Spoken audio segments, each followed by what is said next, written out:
right, what's going on, party people? All right, yep.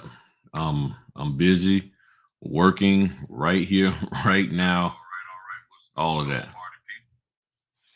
So give people a few minutes to hop in, and while y'all doing that, I got to do a scan back. Uh, so hopefully it's not gonna make too much noise in the background. Oops, sorry about that.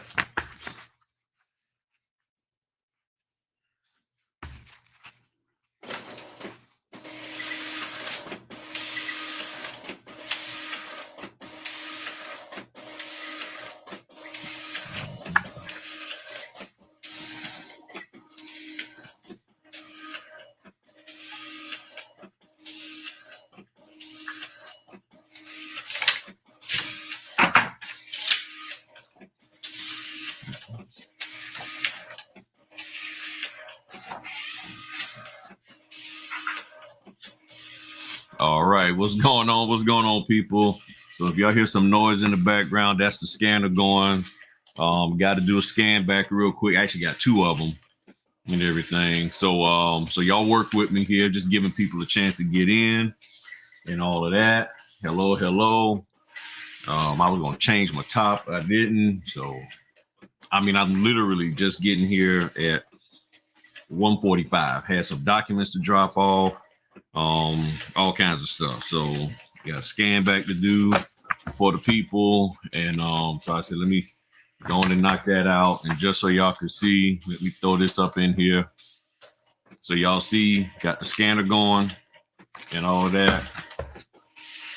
She rolling, and all of that.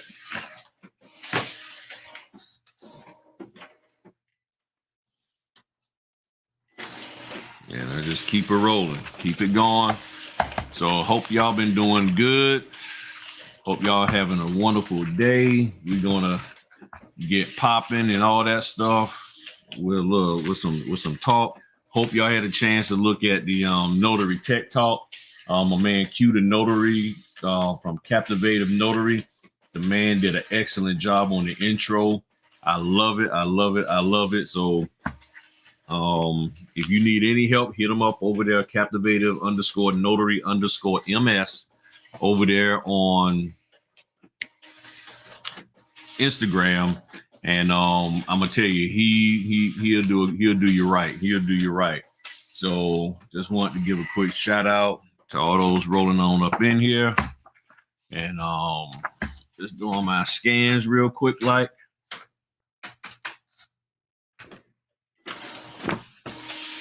And how many pages this is, I have no idea. I really don't. It's over 100. It's over 150. It might be 140, but I can't remember. So I'm knocking these scans out real quick, like, for the people.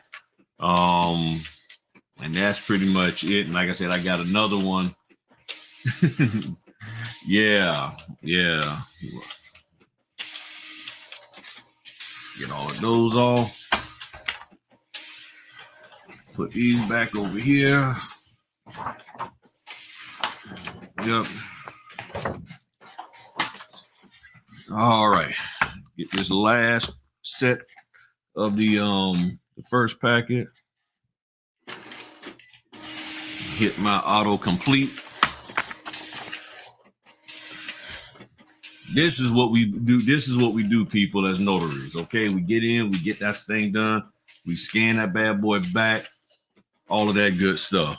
So that one's going in. I got another one here I gotta knock out and all of that.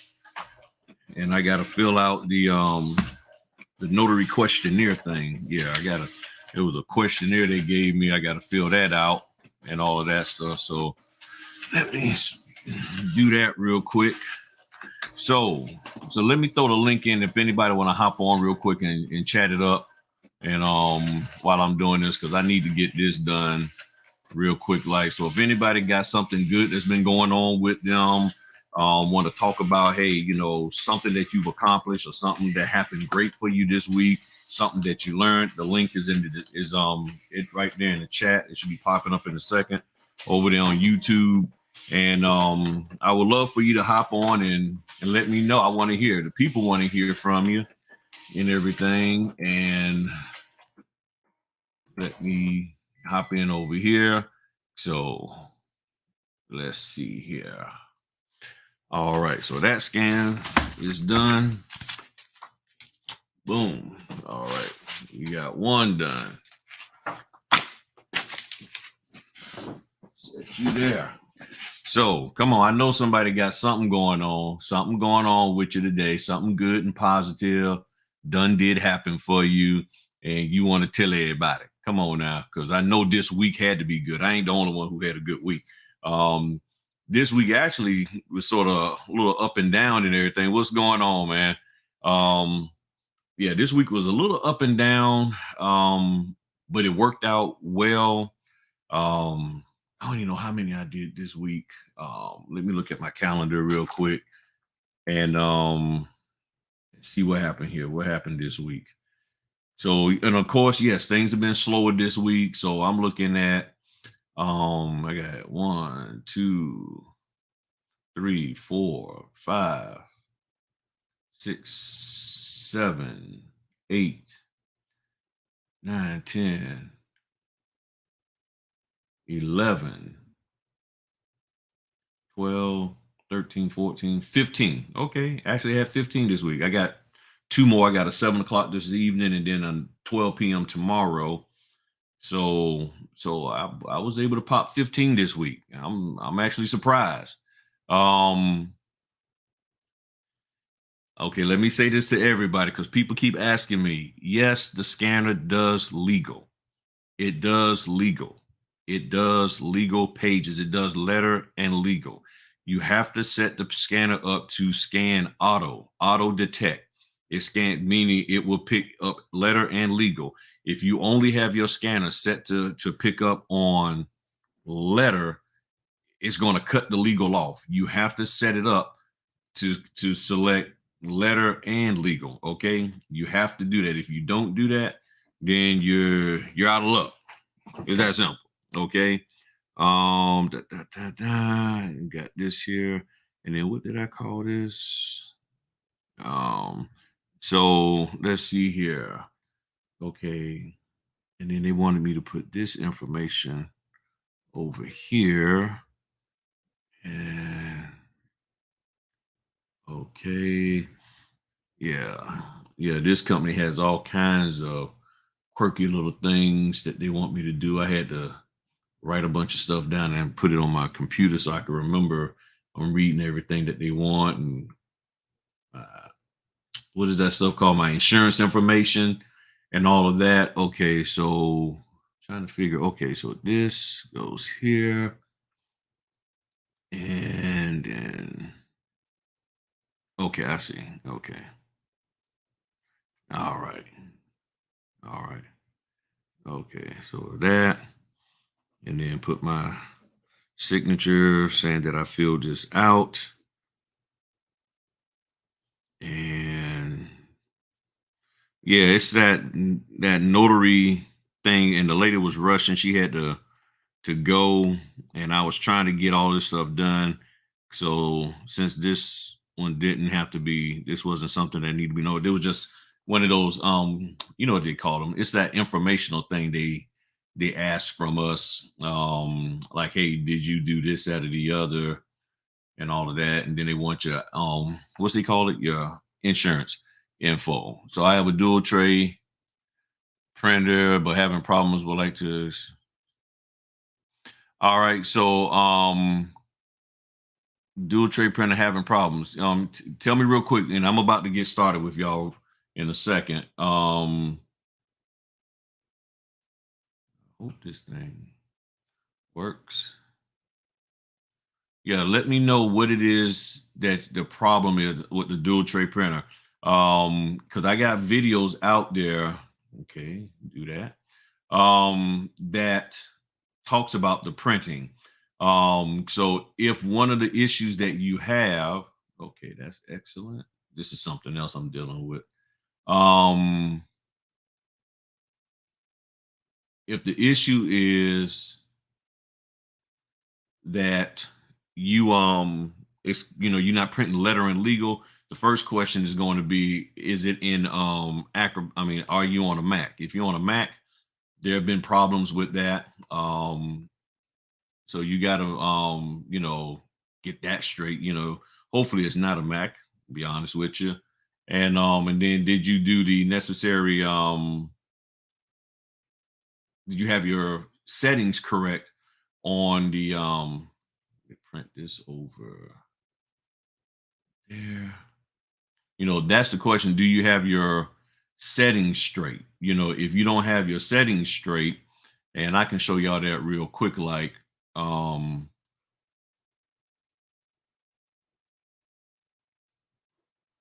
so let me move that out the way. Let me take that down. All right. So your print settings should be your printer up here. You got your printer up here. These should be unchecked for grayscale and save toner. You got all, meaning you're printing all pages. Now they want us to do fit. And I've been doing fit for a while. They kept saying, no, do actual page. But because the way they're doing the CD keeps getting cut off when you do actual. I don't know why, but it does actual. When you do actual, it cuts it off. So you have it set to fit, and then you have this here, choose paper source by PDF page size. This one right here. Sorry, it's so small. And then you hit print, and then it will print. Okay.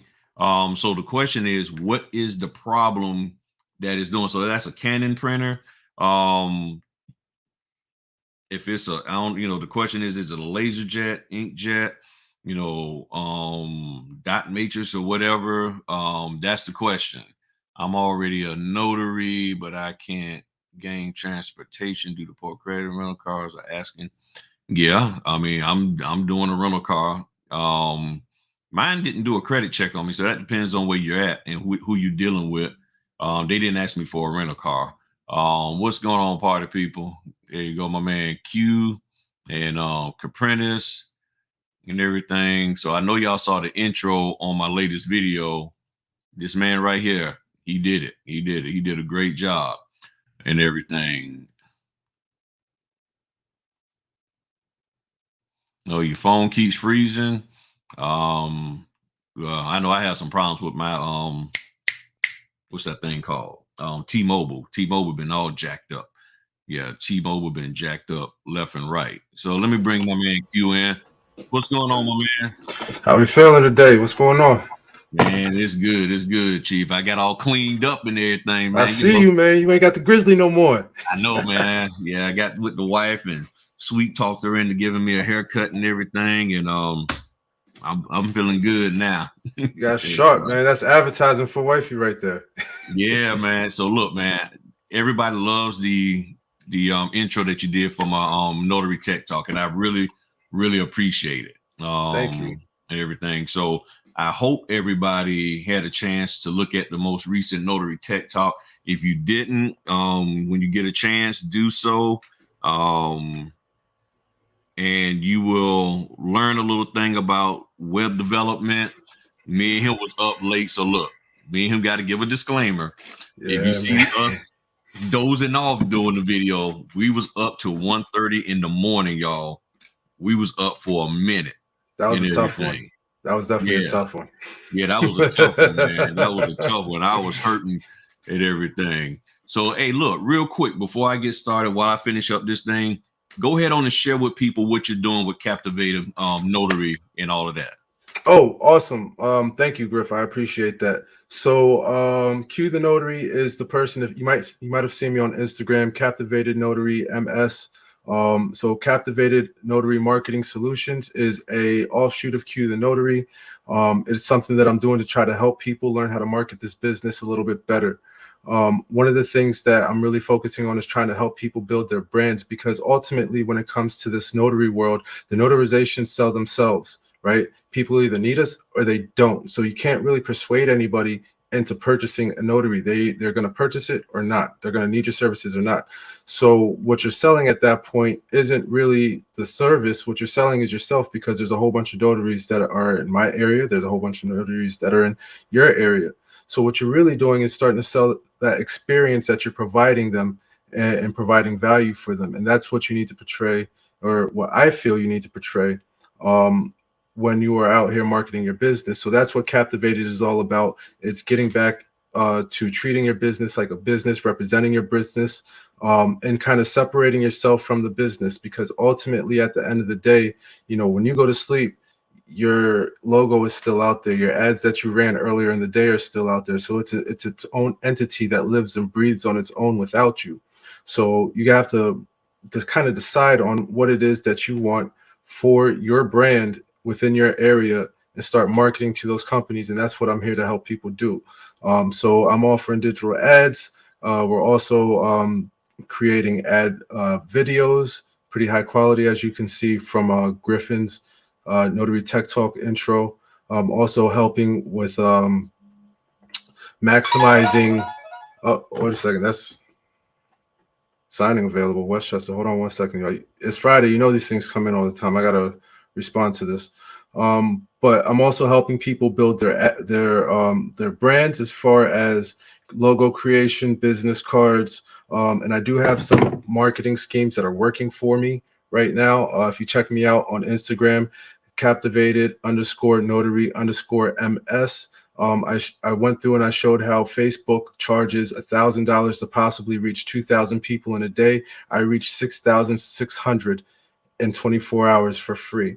So that's something that I'm gonna offer a course for people to kind of understand how to get seen more in your communities, and the proper marketing to do that. So that's what we're doing with Captivated.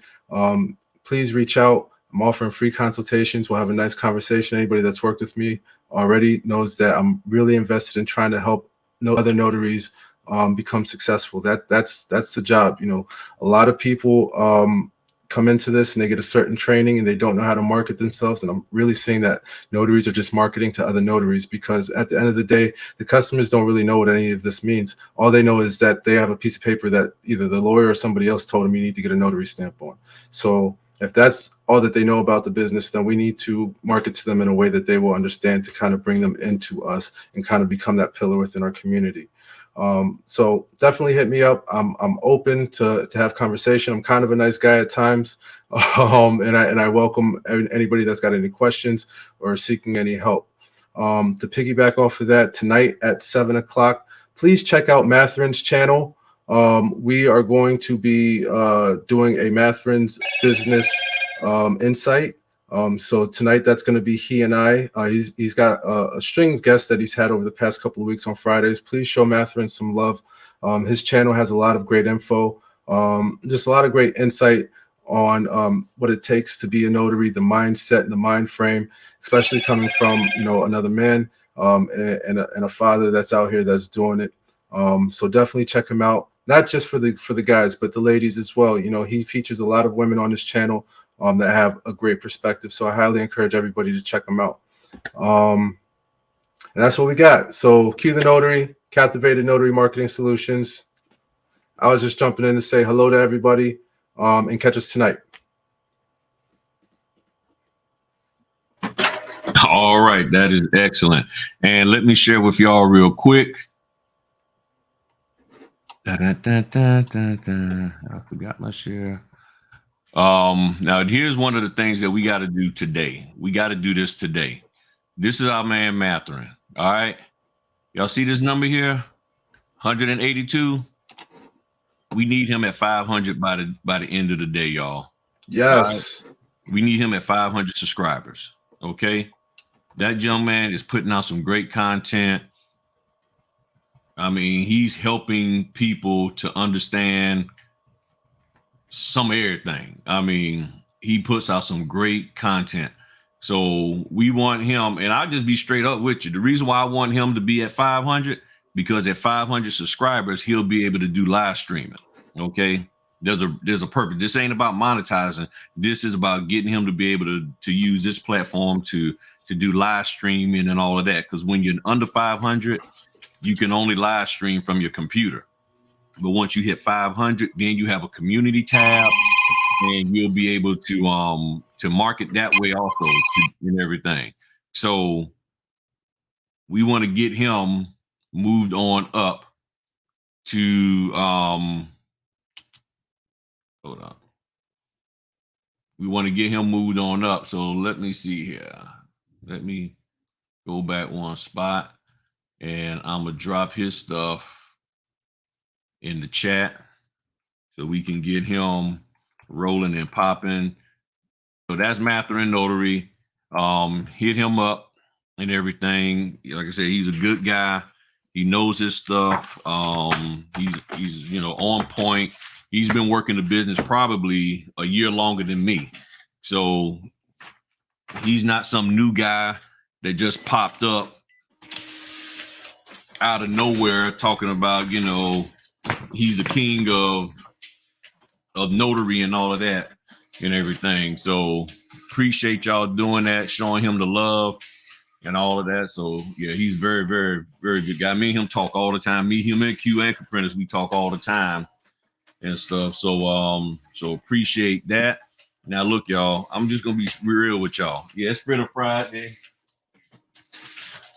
I got my donut here, but I also got my fries. So while Q was talking, I had him talk so I could slide off and get my French fries out the oven and everything. So I ain't gonna lie to y'all. Today, relaxed day.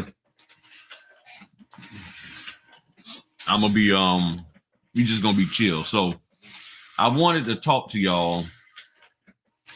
Let me see. Got clothes. Some of this stuff out. I'm trying to where it is. Here. All right, go. All right, so that's done. That scan back is done. And let's see here. Hold on. All right. So what I wanted to talk to y'all about real quick, is some of y'all might have been following me and seeing me in some of the Clubhouse groups and having some discussions about responsibility. Hold up, there we go. That's better. It's too low, y'all. I was, in the Clubhouse group talking about responsibility of new notaries coming into this business. And if y'all been following me for the last year or so, I've been talking about that a lot. I have a lot of heartburn about notaries getting taken advantage of. And what I've learned from having some discussions, it's been heated at time, but it's been very, very productive, at least for me, helping me to understand where people are at. My take on it is, all right, hold on. This might be some money. Hey, Griffin Notary.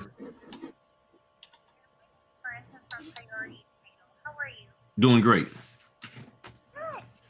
Griff phone all loud. You're one of my favorite notaries in the area to use, but I didn't know if you had any availability tonight for a signing. The signer is flexible on time, but I wanted to call to see if you were available. Yeah, I have a 7 p.m. tonight, and if they're okay with meeting after that, I can, or I might be able to squeeze them in before, but I can find a way to get them taken care of today. Okay, are you sure? Because I don't want to put you out or anything. I just love working with you, so I was like, I'm going to give him a call. Oh, no problem. Well, I appreciate that y'all love working with me. Nah. Y'all feel that I'm one of your better notaries in the area. Look, Griff's all flattered. Yep, I'm in your area. Yep. So yeah. No, that's not a problem. I will find a way to make this happen for y'all. So yeah, so is this a buyer, seller's, a regular refi? It's just a regular refi. Okay, no problem. So the gentleman has already signed documents before, but he dated everything the incorrect date. Okay, he dated incorrect. We have to redraw and he has to re-sign, but that's why I wanted a notary that I love doing this, because I feel like you won't allow him to put the wrong date. Nah, I ain't gonna let him put the wrong date. No. So since yeah, that's not a problem. So yeah, you can send me the order over, and I will contact him and get him taken care of today. Okay, perfect. And so, what fee would you like for this? Because I know it's a last minute sort of thing for you. For as the fee, I work with y'all. Whatever y'all feel that's fair for this here being last minute, I'll work with that. So much. Okay, perfect. So, is it okay if, because we normally do it through SnapDocs, am I okay to assign you to it, or do you want me to email you the specifics too? It's up to you. Whichever one will work best for y'all tracking. Okay, perfect. Yeah, I'll go ahead and do Snap because you get direct deposited. Otherwise, we have to pay you a check, and I want to make sure you just get the money, Okay, sounds good. All right, groovy. Well, I will go ahead and assign you, and then I'll let you get with the signer, and then you guys can figure out a time. But I'll give him a heads up that you'll be giving him a jingle, so that way he knows not to ignore any phone calls. Okay, sounds good. I'll get with him shortly. Oh, you rock. Thank you so much for your time, and let me know if you need anything at all. All right, will do, ma'am. Thank you. Thanks. All right, bye. Boom! Come on now, party people. That's what I'm talking about. Hold on. I got to bring Q back in on that one. What's up? Yeah. So I don't know, y'all. I don't know if y'all could hear her because she was talking sort of loud. But oh yeah, we heard. Oh, y'all heard her? We heard everything. Oh, okay, my bad. But I mean, see, this is what I'm talking about, people. This is where you want to be in your notary career, where they see your name and they're like, this is what you want. I mean, it speaks for itself, also answering the daggone phone. Okay. Yeah, I just got an appointment too. That's what I was on the phone doing. Right. I mean, people like, well, answer the phone and see it's a trip. A lot of people will give me flack because I will answer the phone during the lives that I'm doing. Like, man, that's so unprofessional. No other YouTuber answered the phone where the other YouTubers aren't getting phone calls. Okay. It's just that simple. They ain't getting no phone call. So if somebody called me, I'm trying to show y'all this is how the business is. You got to be ready to rock and roll at any point in time. And all of that. So they assigned that to me and all of that. So let me go in here, and it's through Snap and all of that. Nice fee. That's what I'm talking about. So, and see, here's the thing. Because they asked me what I wanted. Even if I wasn't on a thing with y'all where y'all could have heard me, I still would have answered her the same way because I'm trying to keep that relationship. Okay. Anything over what they normally pay, which is below 100, is a plus to me. They paid over 100. I'm like, cool. I wasn't planning on doing but 3 today, but they called, they needed me. I was like, all right, bet. And they told me the time is open. Why wouldn't I take that? You see what I'm saying? I do my 7 o'clock. Maybe when we finish here, I might be able to swing by and get them done before my 7. But either way it goes, it's going to get done today. They're happy. They continue to put good kudos in the thing about me. And then she's like, when I see your name, I'm happy. That's what you want, people. So if you are a notary, and this falls into what I'm talking about today. If you're a notary and the information that that's been shared with you and the stuff that you're doing and the things that you're executing as a notary doesn't make the people who see your name happy, then something's wrong. That's the thing. When they see your name, is it like, dang? Or is it like, all right? Do they feel a sigh of relief when they see your name come across the screen? Or do they feel anxiety and stress and just pray that you finally got your act together before they send you this order? And is like I said, one guy, this preacher said, sometimes you have to pick, you don't want to have to pick the most faithful lunatic. And there are some people that's crazy out here that they're lunatics, but they're faithful. They show up. They hitting that daggone button every time an order comes through. They're trying to take every order, but for their ability to execute it, it's crazy and all of that. So congrats to you, man, getting the order. Thank you. Congrats to you too, sir. All right. So let me hop back on this here. So here's the thing, y'all. What we was talking about in the clubhouse, and what I was bringing up was because everybody keeps talking about training. My thought is this: if you're a notary, you have a responsibility for making sure you understand what you're supposed to do as a notary, for the notarizations, all of that. That's what you're supposed to be able to do. The issue becomes you're getting marketed to not to be a good notary.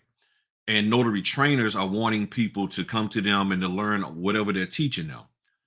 But what we're having a problem with is notaries actually notarizing documents correctly. So as I've talked, and I'm bringing these issues up because I'm trying to understand where people's mindsets are with regards to this. And what I keep being told is that we, the trainers, feel that you, the people, should come to them already knowing how to notarize. And I think that's a valid point. However, the question then remains, why aren't notaries, such as all of y'all here, how come y'all aren't able to come to them already trained to know how to do ... That's the question, okay? So I'm sitting here thinking, I'm like, okay, well, how does a notary come into the business? How does the average person come into the business? Most people come into the business based off of some internet marketing. Who's marketing to you, and what are they marketing? And most people are marketing the fact that you can make a buttload of money. But when I listen to the people as their pitch, they're not saying up front, maybe in the back, but up front, they're not saying you need to be a notary and make sure you understand how to notarize documents in accordance with your state guidelines. They're not saying that. So they're just saying, hey, you can make this money as a notary or a notary signing agent, loan signing agent, notary guru, whatever they want to call it. You can make money and get paid same day. So that's what the person hears in their head. They don't hear, in part because they're not being told, that you need to be a notary first and you need to follow certain legalities, ... People execute what they've been told. If they haven't been told something, they can't execute it. And if they have been told and then they choose not to execute it, that's a different story. And then you deal with them accordingly, because like, well, I mean, you've been told that you need to do this, but you're not doing it. But the majority of people, and please let me know in the chat, whether or not that when you came into the industry, did you even hear anything about that you need to go get your state, you need to get commission first? Because the people who've talked to me, I would say 90%, maybe a little less than that, have all said, I just was told that you can make money doing this. Just go get a notary and get a stamp and you can make money. But nobody really talked about the fact that it matters that notaries cutting corners, captivate the big bag, no real training. Right. And see, that's the thing. So the trainers, and this is their business. I don't fault them to a certain degree. I don't. They're saying, when you come to us, although we're asking you to come to us, you're not just coming to us just by happen chance, like you walk down the street and, oh, there's a nice little notary training store. No, you are being told, come to me. But they're saying when you come to them, you need to have your act together. Because what you need to have your act together in is not what we're going to teach you. We're going to teach you this other stuff. And you need to know how to do the core thing of being a notary, which is notarizations. So I'm like, okay, so then how does an individual learn how to be a good notary? Because if people saying I'm not going to teach it, then the question is, how do I learn to be it? How do you become a doctor if the hospital is not going to teach you, or the college is not going to teach you what you need to know to be a doctor or a medical professional, but that's the field that you want to operate in? I'm going to teach you how to open up a medical practice and get staffing, but I'm not going to teach you how to be a pediatric doctor or a heart surgeon or any of that. I'm not going to teach you that. but you come and spend money with me, and you should already come to me knowing this. So then where do I go to get the education? And for me, that's where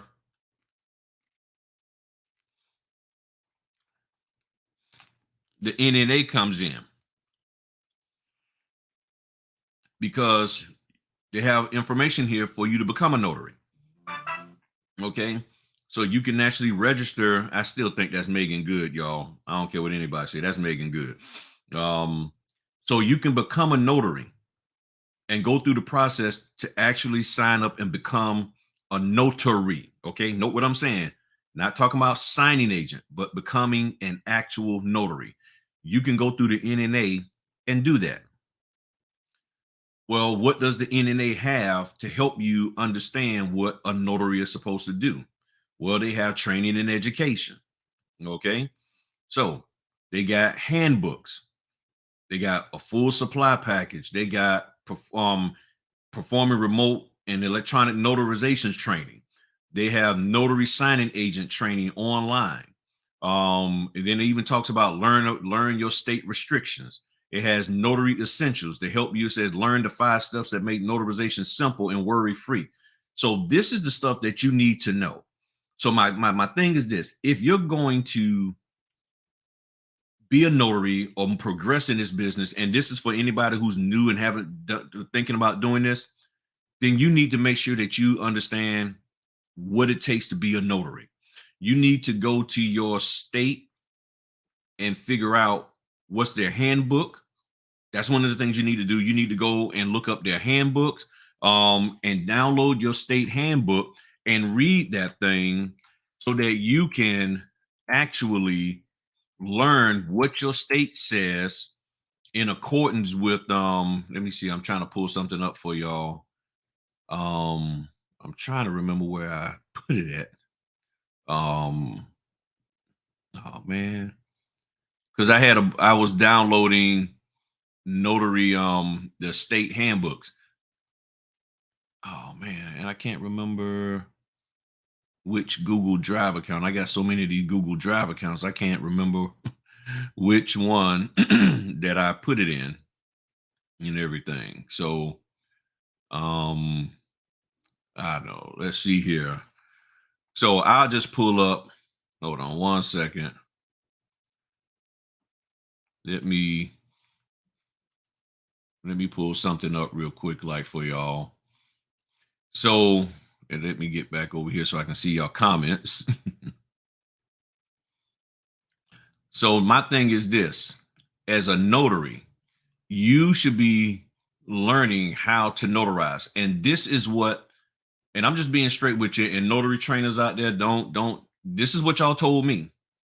And I think, yeah, Yvette, she was in the rooms. This is what the people told me, that all of y'all who aren't notary trainers and you're looking for help, you need to come to them right and exact. So I'm talking to y'all today about starting your notary career. Okay. How do you need to come in knowing how to notarize. If you don't know that, they're like, hey, that's on you. I'm going to teach you everything else. But if you don't know how to notarize, after you take my class for whatever its purpose is, that's on you. Okay. Go back and look at the replays that I've been in there. That's what people are saying. It is on you. Okay. And I'm not trying to throw shade or anything, but this is what people have said. It is on you. You are responsible for making sure you know how to notarize. That ain't my job as the trainer. If I'm training you in whatever, that's on you. If you don't know how to notarize, you shouldn't have became a notary if you didn't learn that. Even though most people aren't even pushed in that direction, they're pushed in other direction with this business, but you're not pushed in the direction of understanding how to properly notarize. So with that being said, there it is. So, all right. So here's one. I have no clue about the where stuff is at on this book, on this one here. So this here is Arizona's Notary Public Reference Manual. This is what you're supposed to be. This is the first thing that you need to do. In the start of your notary business, you get your state handbook and you start going through it. This is only 50 some pages, okay? 50 some pages, the notary application process, the notary commissions, the duties, the notarial acts. So you want to know the notary reference manual, how to apply, the notary reference manual, notary bonds, what they do, what they don't do, purchasing a notary bond, your notary bond requirements. All of this stuff is what you're supposed to know. Okay. Your fees, process certifications, chapter 2 here, your commission rights and responsibilities, commission ownership, your commission duties, your workplace considerations, commission certificates. This is telling you everything that they believe that you need to know. It even tells you here, and I know this is sort of small. Let me see if I can zoom in a little bit more. It's telling you right here. Purchase a Notary Public seal. Be a rubber stamp. Have dark ink. Not be larger than 1.5 inches by 2 inches wide, or the round thing. Contain Arizona County, all of that. It's telling you everything that you need to have. Purchase a Notary Public journal. It's telling you what you need. Commission amendments, how you change your name, address, commission renewal. It's telling you everything that you need to know if you're trying to resign from doing that. Your records, seals, all of that kind of stuff. Notary law, failure to discharge the duties or misconduct of as public officer. And this is the thing that a lot of people are just flat out not remembering. And hey, welcome Forever Beauty Con. Said you're new here. Thank you for swinging in. Got them bundles and all of that stuff. So you're supposed to maintain and protect the notary journal. Failure to obtain a notary seal. Failure to notify the secretary if there's a change in your name within 30 days of the change. There's things that you're supposed to do. Talks about misconduct, conviction of if you get convicted of a felony, all of these things. Notary law violations, notary errors. Notary shall fully and faithfully discharge the duties as a notary public. Any violation of notary statutes is also a failure to discharge fully and faithfully any of the duties and responsibilities required of a notary public. Some examples include notarization without using a notary seal. Notarial language is missing. A document that contains blank spaces is improperly notarized. A jurat cannot be performed on a document that contains blank spaces or that is incomplete. There is no such limitations when performing acknowledgments. Although the Secretary of State office recommends that a notary public not notarize a document containing obvious blanks. So let's look at that, because a lot of people talk about this. Well, I ain't notarizing any document because it got a blank.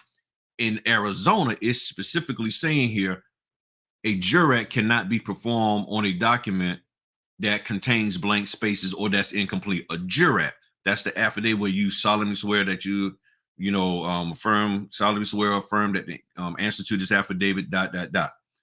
But when performing acknowledgments, that is not a limitation. When performing acknowledgments, it's saying that, okay, you can notarize this document, at least according to Arizona, even though there's a blank space on there. But everybody is up in arms and telling a title company on an acknowledgement, I can't do that because ... Now, this is the stuff that you're supposed to know. This is the stuff. Good afternoon, Ms. Barksdale. What's going on, Nelson? This is the stuff that you're supposed to know. You're responsible for knowing for your state. And how do you learn it? Get the handbook. We already know, the people already said, if you don't know it, don't come to me looking for it. It's that simple. And I'm not faulting them. I get it. But my rebuttal back to them is this.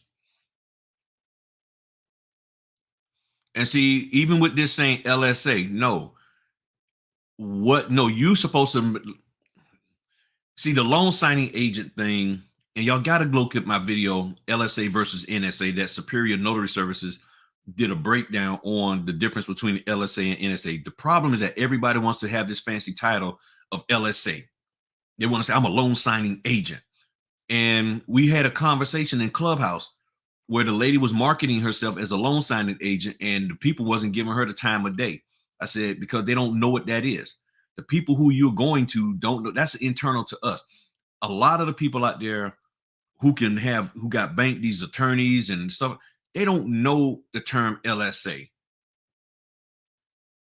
I don't look at it as what LSA has to learn first is to be a notary. I look at it as what an individual needs to learn first is to be a notary, because the individual becomes a notary, and then that notary, in a sense, takes on that title of LSA or NSA.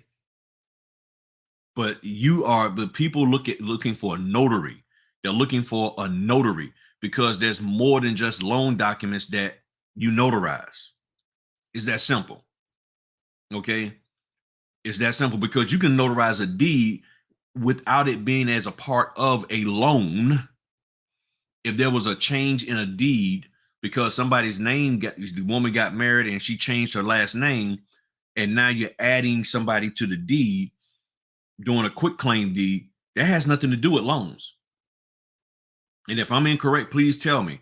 That has nothing to do with loans. It doesn't. Is it attached to a loan? Yes, but you're not doing a whole loan package. They're saying, hey, we need our deed notarized. And they're not saying, hey, we need our loan document deed notarized. I need my deed notarized. Because at that point, that's what's going on. So let me look at some of the comments here.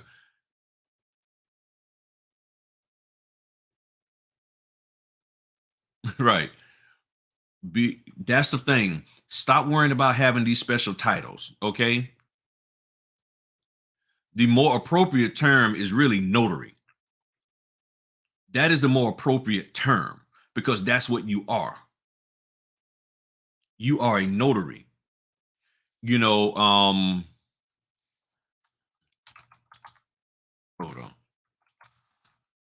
Let me go ahead on and show y'all something.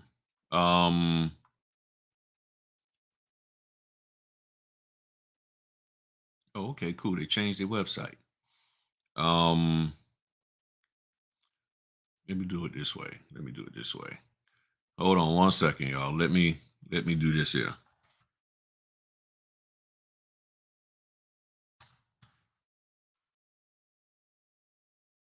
All right, let's see here.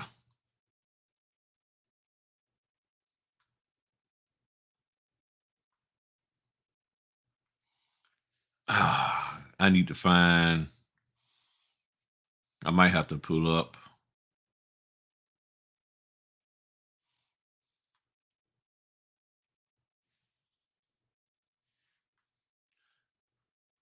I'm gonna have to pull it from my video. So let me drop that. So now notice some of the terminology that they're using here. Mobile notary services for loan signings. Mobile notary services for loan signings. That's interesting, the way they're laying that out. This is a great company here, Superior Notary Services. Talks about why lenders need a notary public. Notice what they're saying. Why do lenders need a notary public? Talks about it. Okay. Includes all of these things here. Student loans, small business loans. Finding a mobile notary for your loan signing needs. Get the terminology here, people. Get the terminology. Mobile loan signing notary, which offers maximum convenience. Okay. And I'm going to let me stop sharing for a sec. I got to find the video that I did on there, because it has the link that I need.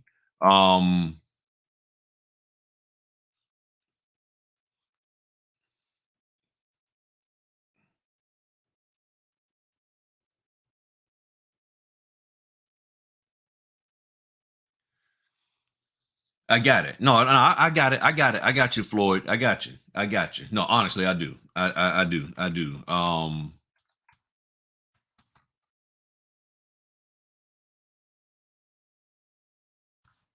Hold on.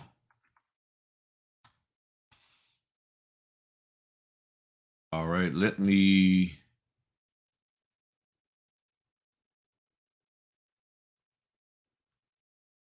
All right, I just got to go dig through here real quick and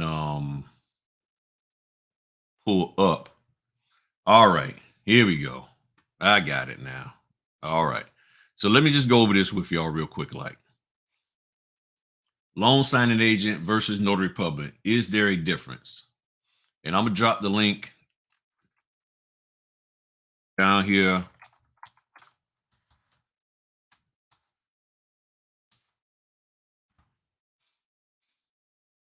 Okay. And it's clear. Let me zoom in for y'all. So the difference between loan signing agents and notary public. Here's the difference. Loan signing agents are notary publics who are certified to assist the lender in guiding the borrower through their loan documents. Okay. Now, many of you are saying, well, I'm certified because I took so-and-so's course. Are you certified to assist the lender? It says assist the lender because that means you need to know the lender documents. You need to know that lender's documents. They might help answer any questions the customer has about their loan, whether it's a vehicle, home, or business. Notary publics, on the other hand, don't have that additional certification. That means notaries don't have the ability or expertise to provide information to their customers, so their job only confirms the parties' agreements and witness signatures for legal documents. Ain't nothing wrong with that. Ain't nothing wrong with that. Okay? You got to read and sit back and comprehend. So the loan signing agent are notary publics who are certified to assist the lender. Are you certified to assist the lender? Which lender are you certified to assist? And more than likely, the lender is the one who provided you the training. Which lender provided you training in order to assist them with their loan documents? What that sounds to me is that you're working for a specific lender. You're not that mobile and doing something for everybody. Like me, I did 120 different companies last year, and probably way more different lenders because each company works with various lenders. So my question is, are you truly certified to assist the lender? Not operate as an escrow agent and all that. That's not what they're saying here. This ain't what they're saying. They put this up here. That's the difference. That's the difference. Are you truly educated to be able to, and said they might help answer any questions the customer has about their loan. It didn't say they could, might help. Might, M-I-G-H-T. Okay.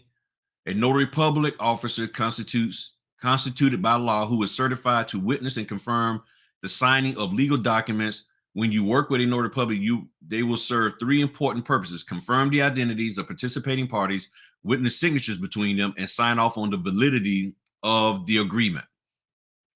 This is a notarial acknowledgement statement. Okay, this one in particular is a jurat, sworn to and subscribed. All of that. Okay, and these here are what we're allowed to do.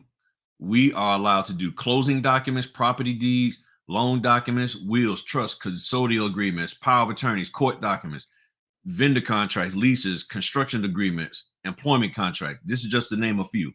You'll notice that a notary public can witness loan signings, which might beg the question, what do loan signing agents do then?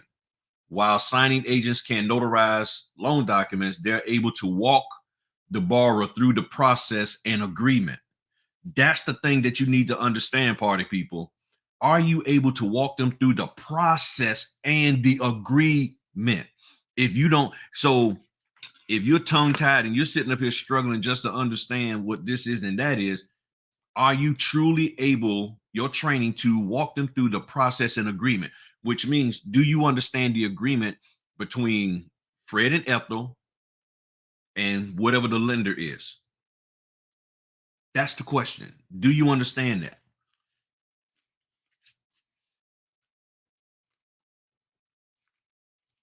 Loan signing agent is a notary public with a level of certification that allows them to guide the borrower through the loan process. Yeah, I'm acting silly today. All LSAs must become familiar with how the loan process works, so they are able to accurately assist the lender in explaining the contract to the customer.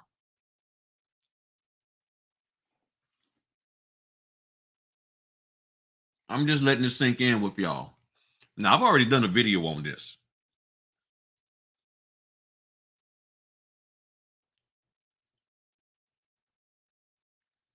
I got too much sugar. Now, I'm hyped up today, y'all. I'm hyped up.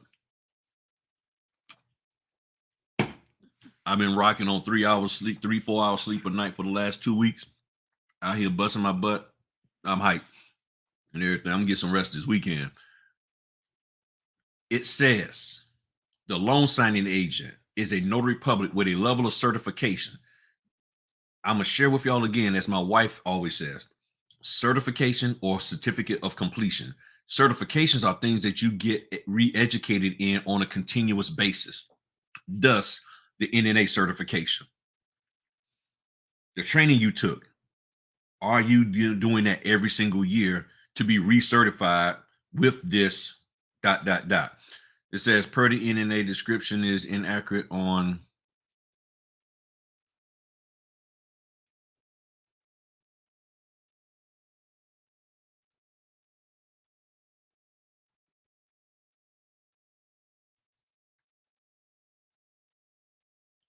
Okay, I'm not following you on that.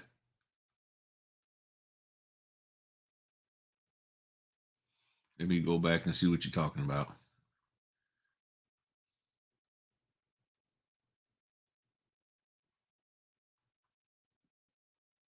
I'm not following you on that one, lady. I really am not. I'm not sure where you're at.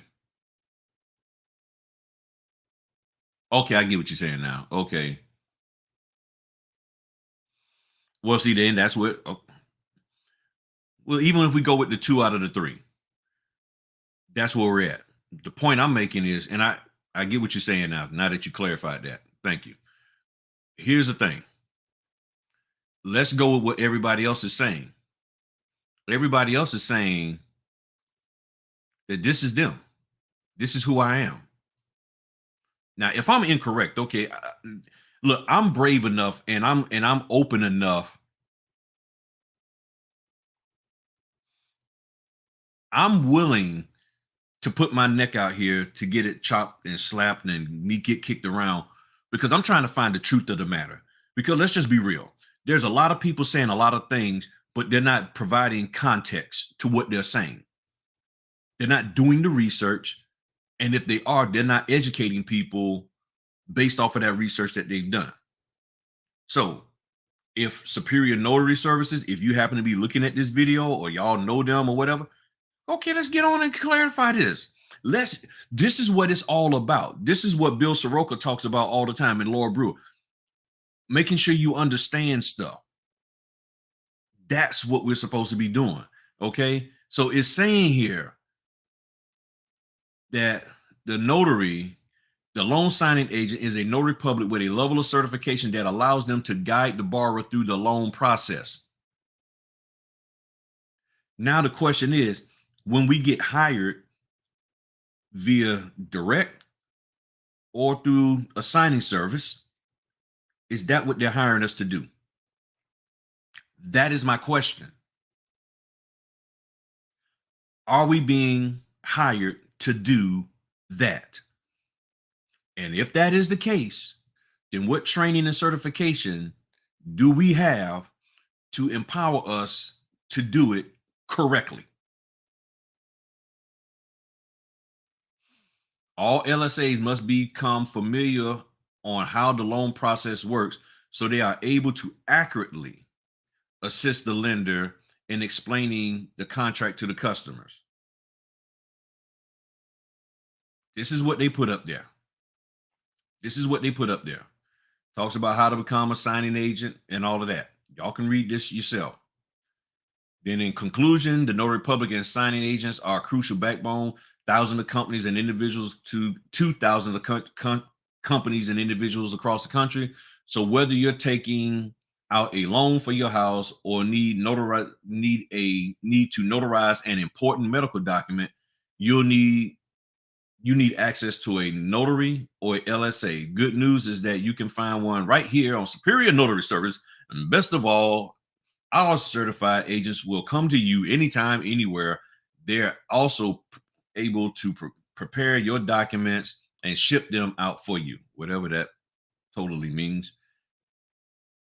Now, they're doing this because they want the public, the people who come to them, to know the difference, which means you're not educated in understanding the difference. Now, if there's something else out here that I don't know, that they don't know, that we don't, then somebody got to open their mouth and share instead of keep running around all day long. I'm a loan signing, I'm a notary sign. I ain't none of the above. What the heck are we supposed to be then?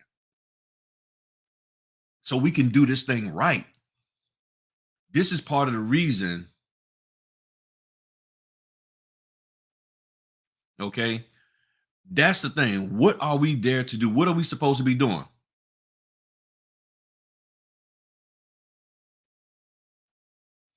So, and even what you're saying, New Philly girl, is all I've been saying the whole time.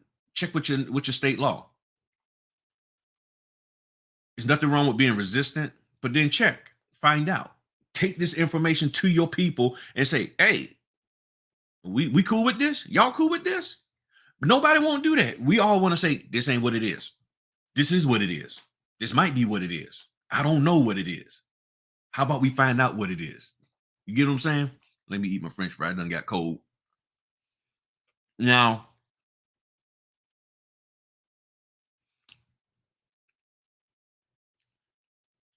once you decide to become a notary and you understand what a notary is supposed to do in accordance with your state law, then you can rock and roll. You can go out here and do the things that you're supposed to do. Hold on.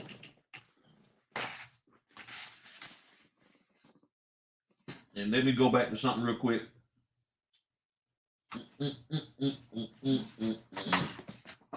So,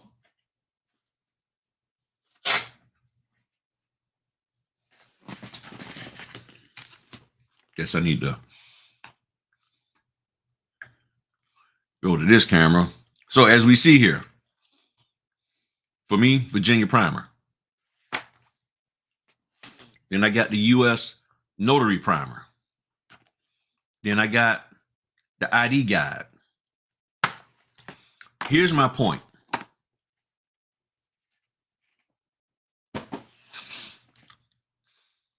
My point is this, y'all.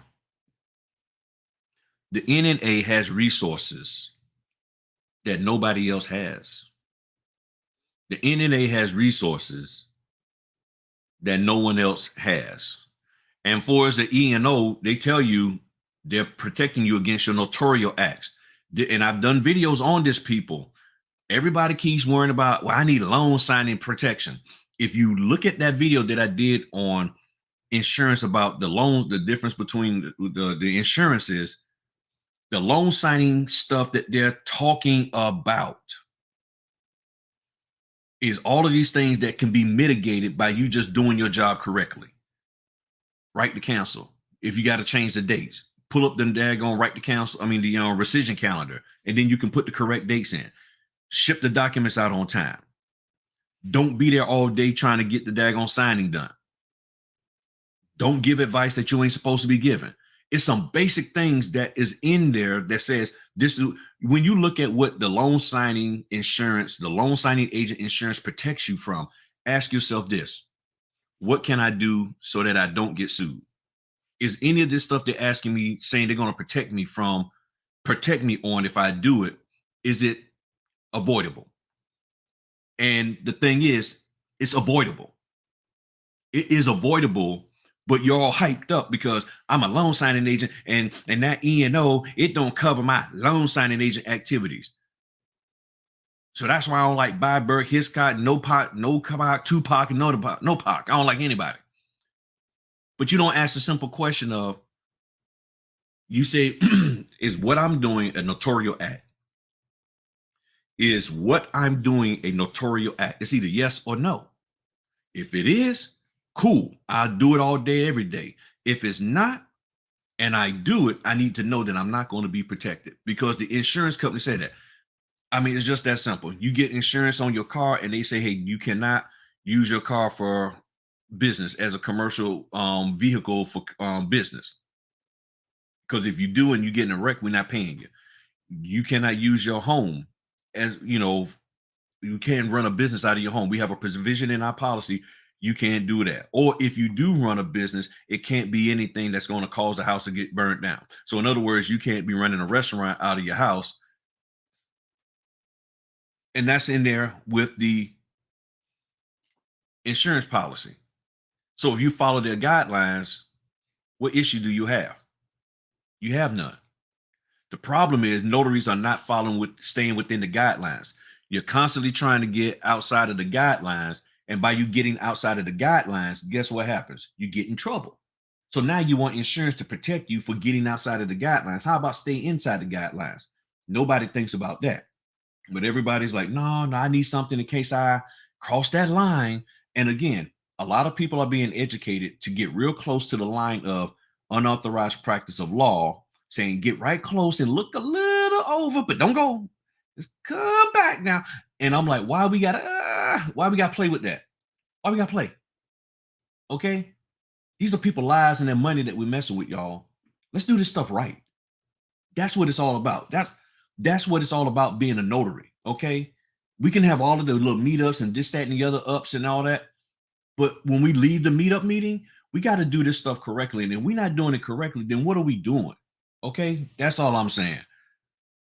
So the NNA has a whole plethora of resources for us. Talks about the laws, all kinds of stuff. Let me see here. Let me pull something up for y'all real quick.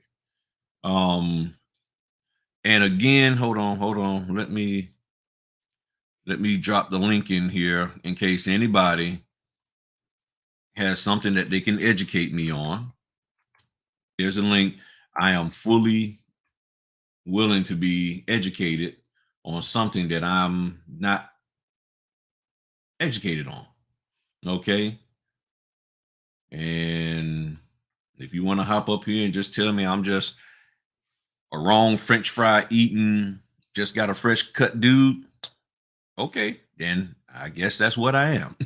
But I'm willing to put myself out there so I can figure out what the heck is going on and what we need to be doing in order to move forward in this business so we can do stuff right. So, and I'm gonna get to the growing your business part. So I'm looking for something to show y'all.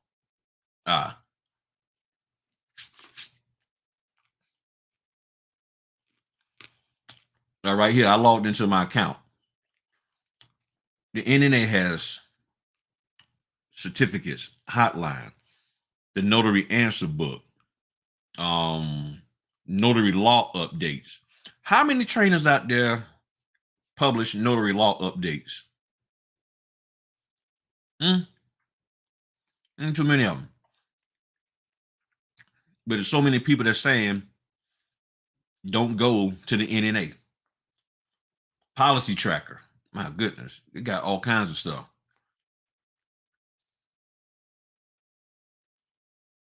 What do you mean I must be a member? I am a member. Oh, that's right. I forgot, y'all. My hotline membership. I forgot to renew that. Okay, let me go. I got to do that. I forgot. And no, I'm not embarrassed by that. Been so busy, I forgot. That's right. I supposed to have did that. And I got the letter right there. Okay, so I do have an answer book on my computer, and I have to pull that up for y'all real quick. Let me pull that up for y'all so y'all can see the recent one that I had. See, that's why you see when you're so busy, and you gotta have your, where's my stuff? You gotta have your where is it? I was just looking at that too.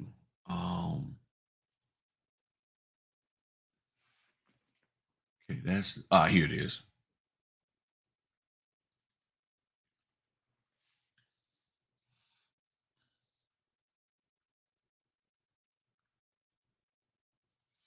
There it is. Yeah, the answer book. All right. Yeah. So it has all this stuff in here, the notary answer book that you can forget. Gotta zoom in for y'all. The notary answer book. We have all of this here about the signers, IDs, notarized for an absent signer, all this kind of stuff. This is the stuff that you need to be learning. You need to be learning this information. Okay. This is what you need to be learning. You get these resources when you have the hotline membership, it gives you access to all of that. So that's why that's the next thing I got to renew and all of that. And I keep forgetting to do that. And I will do that, y'all. So now I've said a lot thus far. And I just renewed my second commission also. Does anybody have any questions? Feel free to hop in. Let me see. I see Q done roll back up in here. What's up, man? What you got? There you go. Can you hear me? Yep. Man, you are so right about everything that you said. And you know, Griff, you and I have talked about it. And if you start following Captivated on Instagram, tip number 10 is this exact thing that you were just talking about. You know, the whole LSA term analogy, it doesn't exist anywhere outside of the notary world. We are notary publics first. You know, as I stated in the chat room, I'll continue to say it. When you look at that closing statement, when it says notary, it says notary fee. It does not say loan signing agent fee. It doesn't say that. You know, and one of the things that Griff, you and I have talked on is that when you cross over and you are interested in the customer actually understanding those documents, you are no longer impartial. You know, our job is to do exactly what we're supposed to do, verify identity, and, you know, the rest of the gambit. But when we are interested in making sure that they understand the verbiage and or anything else that's said in those documents, and we take the time to explain that to them, we then become impartial. And our job as a notary is to be impartial. So, you know, you have to be really careful about how you're handling yourself. We can't wear two hats at the same time when it comes to that. You know, we become vested in the interest of those documents getting signed at that point. So, you know, I'm really happy that you're pointing stuff out, Griff, to people, but really just stop and think about that. At the end of the day, we shouldn't care if they sign or not. That does us no difference. We showed up there. We provided the service. If the signer signs or if they don't sign, it doesn't really matter to us. We're there. If they do sign, great. We'll return the documents like we're supposed to. If they don't sign, that's up for whoever that closing agent is to figure out. And if they need me to come back again after they figure it out with that signer, guess what? I'll come back out. Yeah. And this here is the bank serve agreement. This is the bank serve terms of service agreement.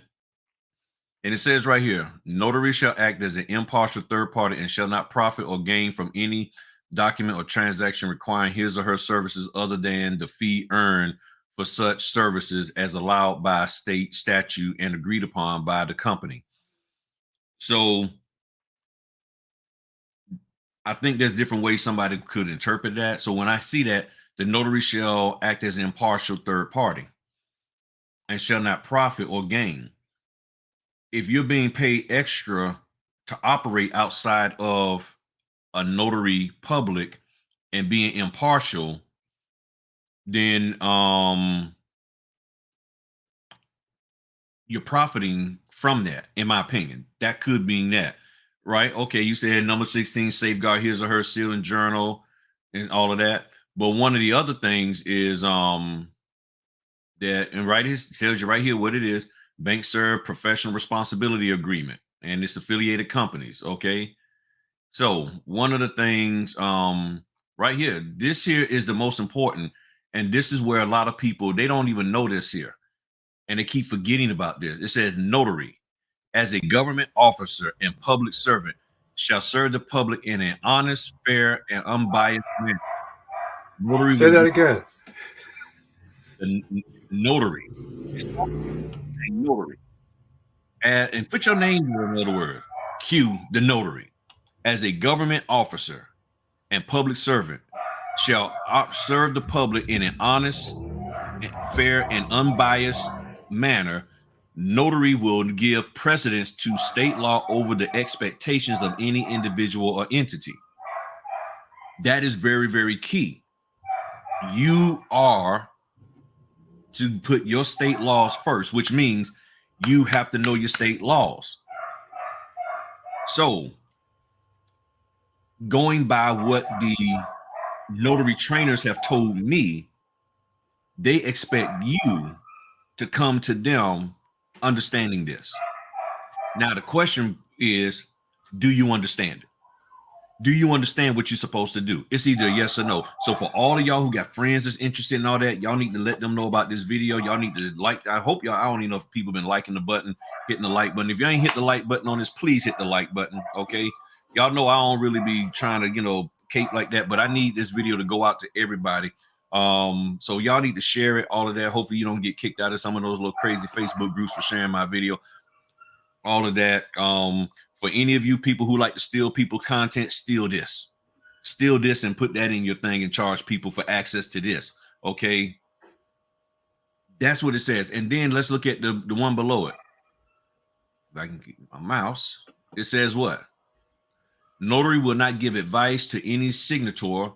Any questions regarding the content of the documents being executed should be referred back to the company escrow officer or company personnel designated in the loan package transmittal. Wait, can I say something? Go for it. There's a key word there, or a key couple words. It says any questions, not some questions, but not you can answer some questions. It says any questions. There's no exception to that. There's no exception stated there. It says any questions regarding the content of the documents being executed. So that means all questions need to go back to who? The company personnel. The company escrow officer or the company personnel designated in that loan packet. So right. That's now, here's the thing. And you say, okay, well, yeah, that's cool, Griff. That's nice. But here's the thing. Bank serve is the pinnacle that everybody's trying to get to. Everybody's trying to get on bank serve. So if you're trying to get on with bank serve, then the question remains, if bank serve is the pinnacle of where everybody's trying to get to, they're on the mountaintop, then that means everybody else below that, all these other companies, escrow, title, signings, all of that, should be following that lead. That if it's good enough for bank serve, then it should be good enough for everybody else that a notary operates in that regard. And I know the stuff that I'm saying today is going to make me very, very unpopular with people. Probably get me banned from everything in life. That's fine. But this is the stuff that they're putting out there. And as I've gone through my notary career here and I'm reading stuff, researching things, and then I start asking myself these questions. I'm like, well, if they're saying this, then why isn't so-and-so saying this? Why these other people aren't saying this? I mean, look, I had a situation where the signer, I had a loan closing recently. Everything was done perfect. It was no issues with what I did. The guy signed, initialed, everything. Here's the issue. They hit me back up. The signing company hit me back up as if I made a mistake and I did not get something done. I'm saying, I know I did. And they said, well, he didn't initial the first page of the deed. On the first page of the deed, when there's an initial, I always put an arrow there so that they'll know to start there and initial. And then I put one on the last page of the deed for the initial. And they're like, well, nope, he didn't initial, and you need to go back and get him to initial it. So I sort of pushed back on. I'm like, look, let's check the scans. They looked at the scans and they're like, it is there. Oh, now prior to finding out that it was that he actually did initial it, they asked me to put his initial on there for him.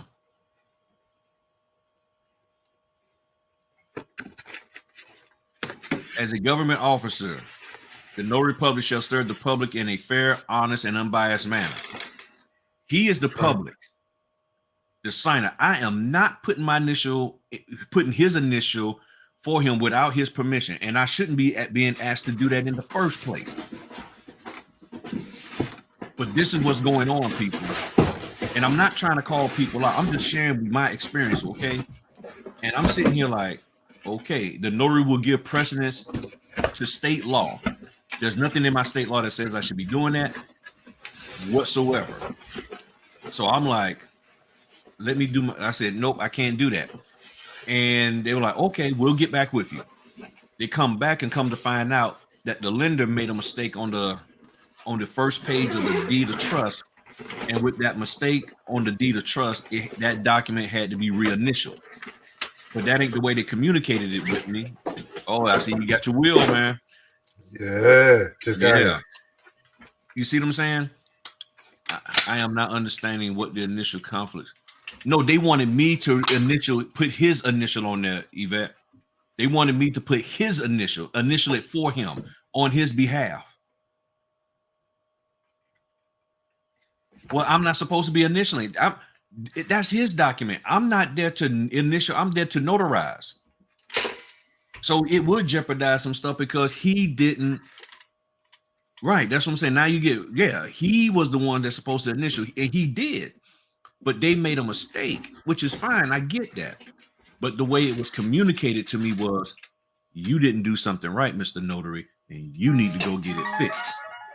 And even after we came back and figured out, or they came back after they figured out, they still was like, well, all we need you to do is just go ahead on and put his initial on there. And I was like, I said, I don't recall ever, and this is what I said to him. And I always say, I don't say I refuse. I just said, I don't recall ever being trained as a notary to put their initial on there for them. And then she was like, okay, understand. Well, we'll get back with you on that. All right. Now, I do know there's the corrections agreement. So I don't know if the corrections agreement handles for no initials for $1,000. Yeah, I don't know if the correction agreement that they sign, and sometimes they have 2 or 3 of them in there, covers the company doing that on, for them. You see what I'm saying? I don't know whether that's the case. If it is, cool. If it's not, then okay, bet. But that's what I'm talking about, y'all. So as a notary, and I know I've been talking for over an hour about this here part, and I'm gonna get to the other part about growing the business. Because see, here's the thing: you can't grow your business if you don't get this here solidified in your life. If you don't get this solidified in your notarial life, that is on you. You can't depend on nobody out here but you to learn what you need to learn for yourself. And if you don't understand that at the end of this here video, then you might not need to be a notary. You need, because that's forgery. That's considered forgery. And the guy was out of country. I met with him on one day. The next day he was going out of country. So there was no way I was going to do that. No, no, I ain't doing that. Not at all. Now, does anybody have any questions? I put the link in there because I know everybody got a lot of stuff to say in the chat. But if anybody got any questions, any concerns, anything that I did not clarify or need to be reclarified or something, feel free to hop on to the stream. Because y'all be hopping over there in the lead attorney stream, and I be seeing y'all up there on stage with the lead attorney and Kwame Brown, and then y'all don't hop on mine. Yeah, that ain't right. I'm just messing with y'all. But and everything. But let me show y'all this here. Yeah, this is what I wanted to show y'all. This here is called the Virginia chapter U.S. Notary reference. And in here, it has a lot of stuff. I mean, look, it has a lot of information in here. this right here, seal and signature requirement. Let me go to that section. All right. And this is very important. And I learned me some stuff when I read this here. Look here, it talks about oath to affirmations, copy certificates. I know I got a lot going on.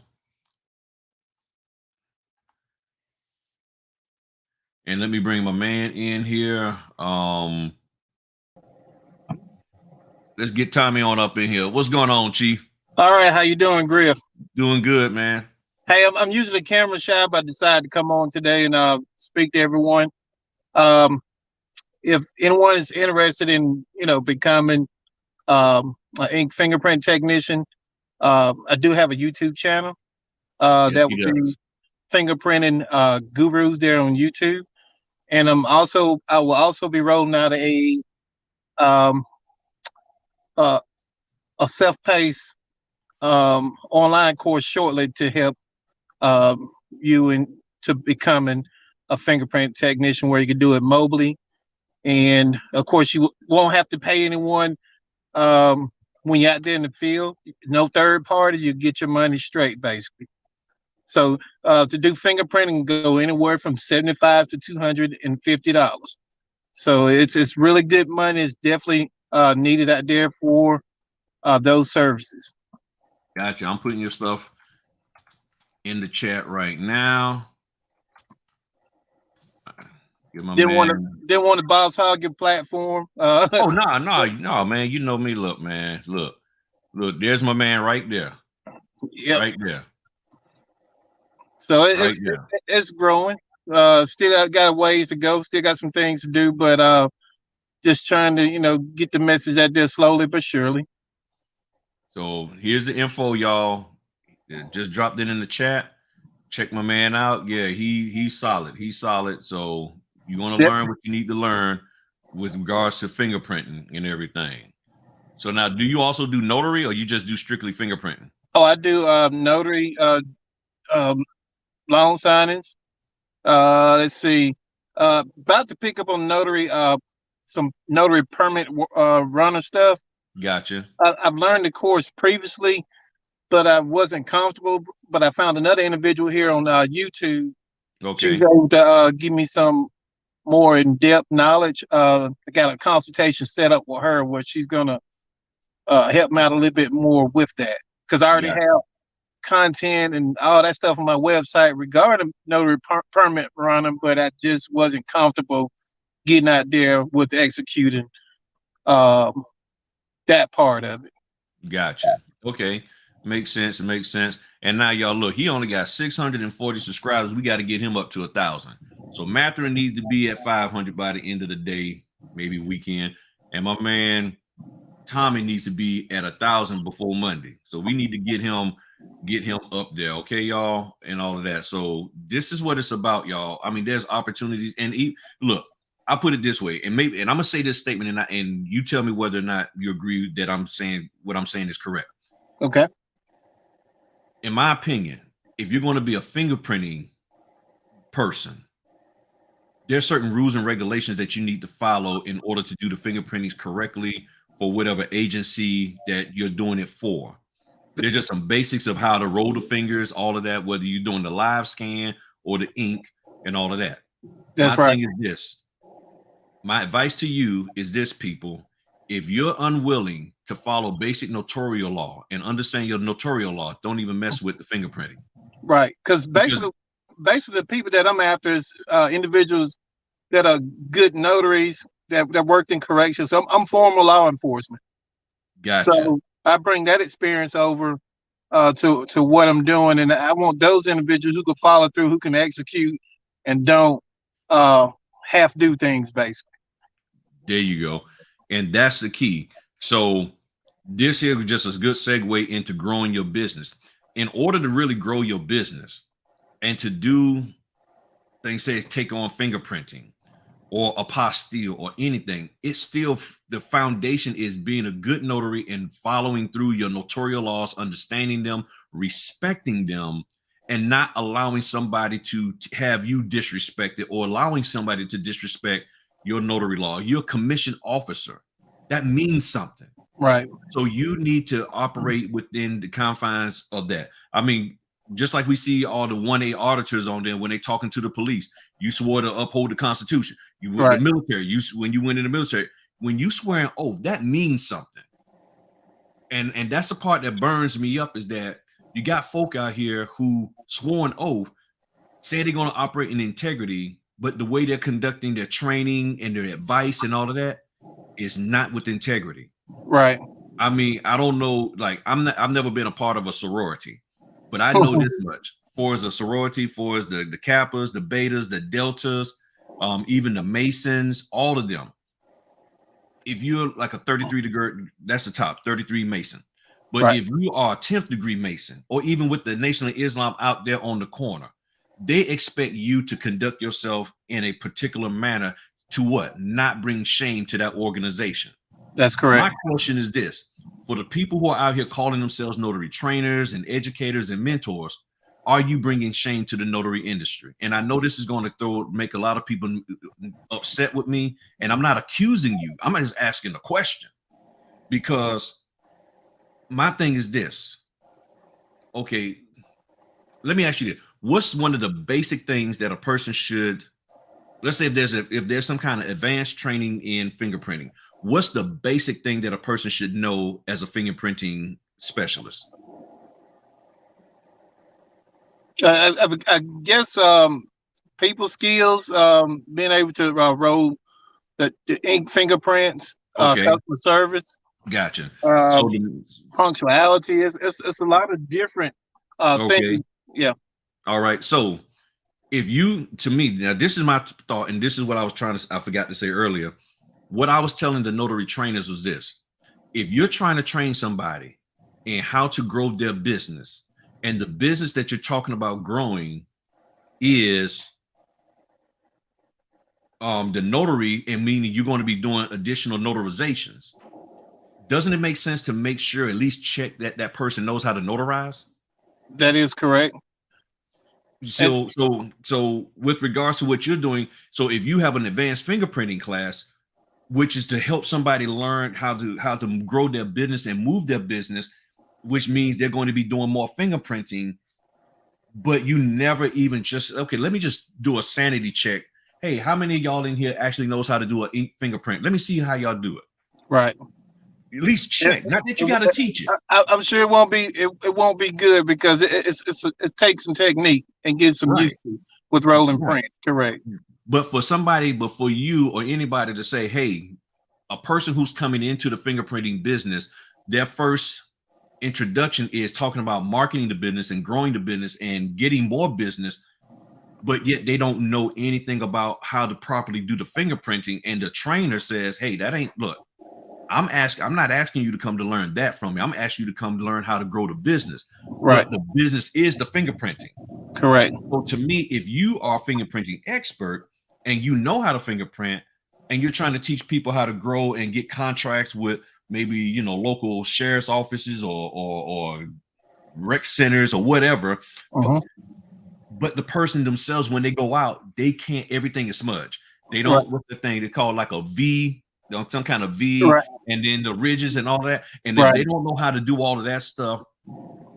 But you know about it, because if you got a Google My Business page, they'll have it all on there. So it pays to do a good job, get as much training as possible before you go and mess up somebody friends or the opportunity at getting a job or their background check cleared at least.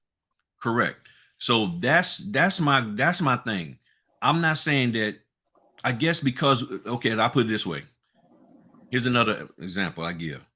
If Tommy Watkins know that the majority of the complaints from law enforcement or whoever the recipient of the fingerprinting cards is that the stuff is smudged, why keep trying to teach somebody to do something without correcting the issue? So the issue is that the fingerprinting people, the people coming out here, and they're not doing the fingerprintings right. The V isn't there, the crown isn't there, the ridges, and everything is smudged.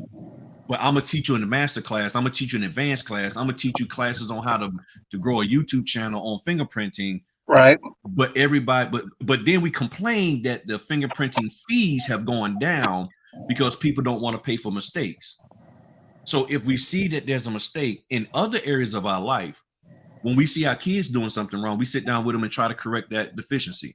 If we see our child not being educated and taught right in school, we try to correct that. Right. But I'm seeing within our industry, the notary / fingerprinting, it's, in my opinion right now, more so on the notary side, well, we see these problems with these new notaries. Well, you need to get more training, but the more training that they're getting isn't formulated to correct the issue that everybody is whining about. So to me, until we fix the problem, we're going to keep having these complaints. And that's all I'm trying to do with this today. And also, let me make note: you will notarize on the ink fingerprinting end as well, not the card itself, but they do have accompanied documents that accompany some of these cards from time to time that you can make additional revenue from. So it does pay to be up on your notary game, because so you definitely still want. Being a notary is not preferred to doing ink fingerprinting, but I'm recommending it to be a ink fingerprint technician. Gotcha. And I also have I came out with a journal last year for just ink fingerprinting technicians. It's the only one that's out there because I drafted it. I got it on Amazon right now. It's just like a notarial journal, but it's basically dealing with fingerprinting. It's called Legible Journal of Legible Fingerprints on Amazon. So that's all right. Yep, I see it. We can do the notarizations there, and of course, everything regarding fingerprinting in that journal, and you can record every transaction. That's it. There you go, people. So see, there's resources right here and everything. Let me get this link and drop that in there. And also I give a demo on my YouTube page in regards to that journal as well. I'm gonna upload one to that Amazon page shortly, but I haven't got around to it yet. Gotcha. All right. So if you out there doing fingerprinting, there's a journal for you, all of that. So man, I appreciate you stopping in. I'm gonna let you slide on because it look like you about to roll on in there and make some money. No, I'm just waiting on my child to get dismissed from school. I'm out here in carpool. Okay, gotcha. Gotcha. I'm through for the day. All right. Well, thanks for hopping in, man. I appreciate you. Hey, I greatly appreciate it, Griff. Thank you. Anytime. Bye. Gotcha. So all I'm talking about is getting to a point where you can move your business forward. All right. And sorry, y'all, I hadn't been putting the comments up there at the bottom of the thing like I normally do. My bad on that, y'all. But all right, let me check one more thing, y'all. Let me check one more thing. I'm all over the place today. I'm rocking and rolling. So let me do something real quick. Let me call this guy and get this here appointment confirmed. So I guess the technical term, reset the room and all of that. And I appreciate likes. We got 39 likes. Come on, y'all. Let's get them likes up. And everything. So let me call this guy and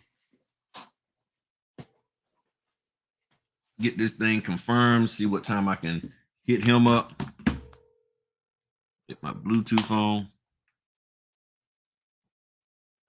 Hey, how you doing, sir? This is Mr. Griffin. I'm the notary. Assigned for your loan closing tonight.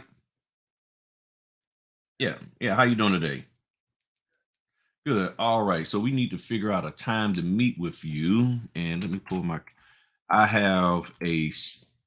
if you want, I can meet you after 7 p.m. if that's okay. If that's not too late.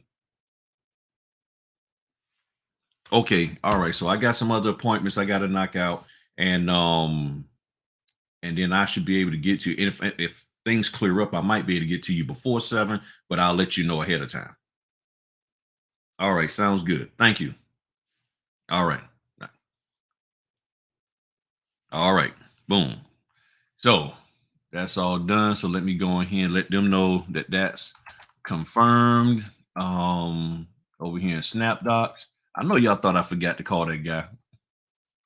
Y'all like, man, Griff ain't called. And ain't nobody even reminded me, but I didn't forget. I didn't forget and stuff.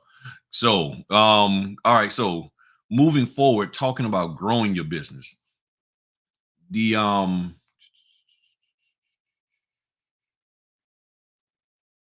okay, I don't see him on here. Why don't I see him? What am I missing? Oh, there it is. Whoa, whoa, whoa, whoa, whoa. Hold up, hold up, hold up, hold up.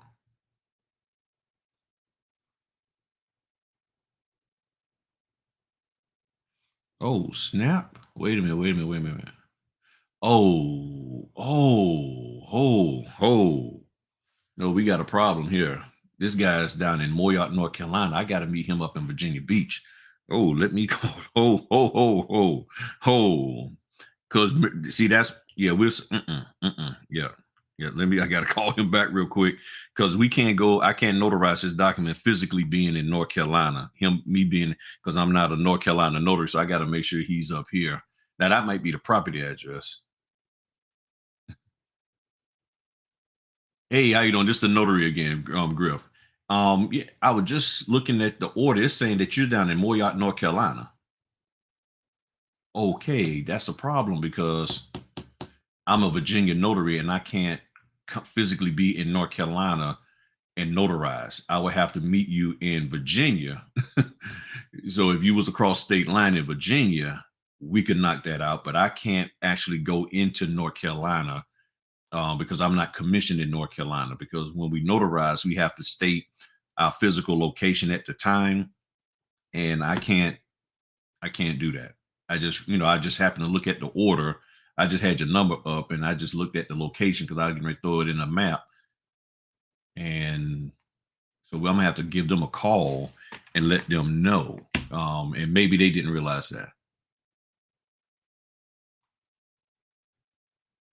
Yep, there's a Hillcrest. Yeah, Hillcrest over to about exit 8A, somewhere around up in there.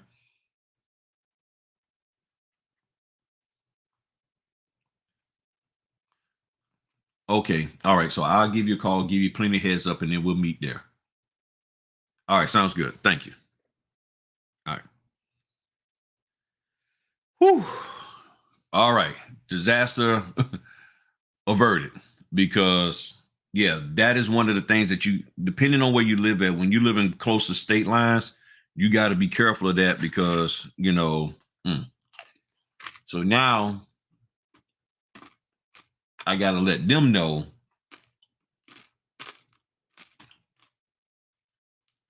that I'm not meeting him in there. So hold on. Before I could confirm, let me. All right. All right.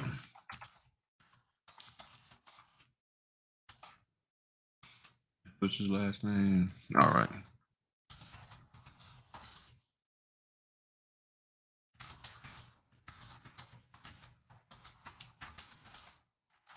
And I got to let them know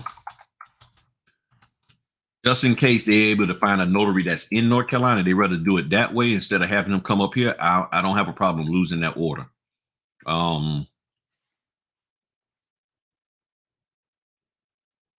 Yeah. So let me let them know. All right. So anybody want to hop on? Got any questions? This, that, or the other? Let me ask this question. I want somebody to come up on the stage and talk to me about it. Talk to me about what you think you need to do to grow your business. Okay, because I'm running, I run my mouth all day. So what do you think? And don't just hit the chat. Come on up here. You don't have to turn the camera on if you don't want to and all that stuff.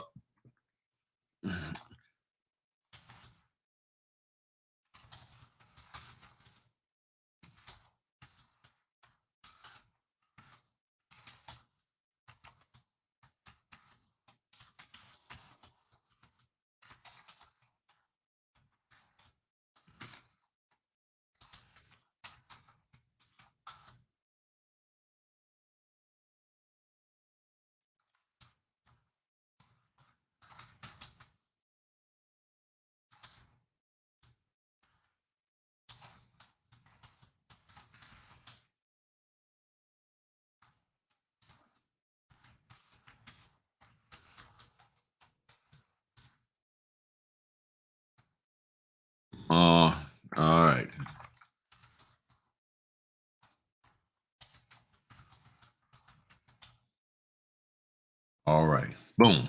Okay. So that's what I'm talking about.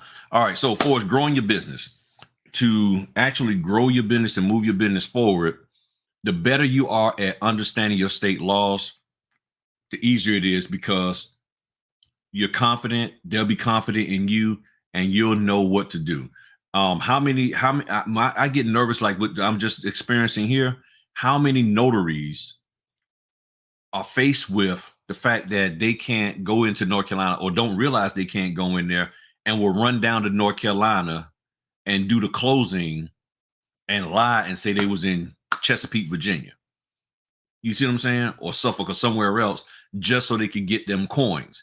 That's not what we're supposed to do. Okay. We're not supposed to do that. So to grow your business, you now have to think about what content and what information you're going to allow to come into your business and come into you.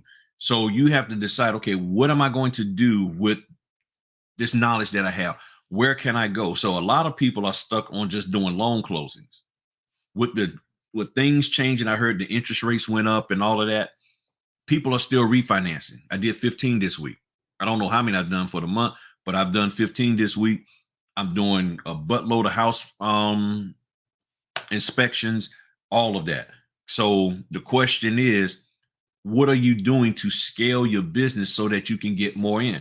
This is where you grow your business, by communicating that you have experience.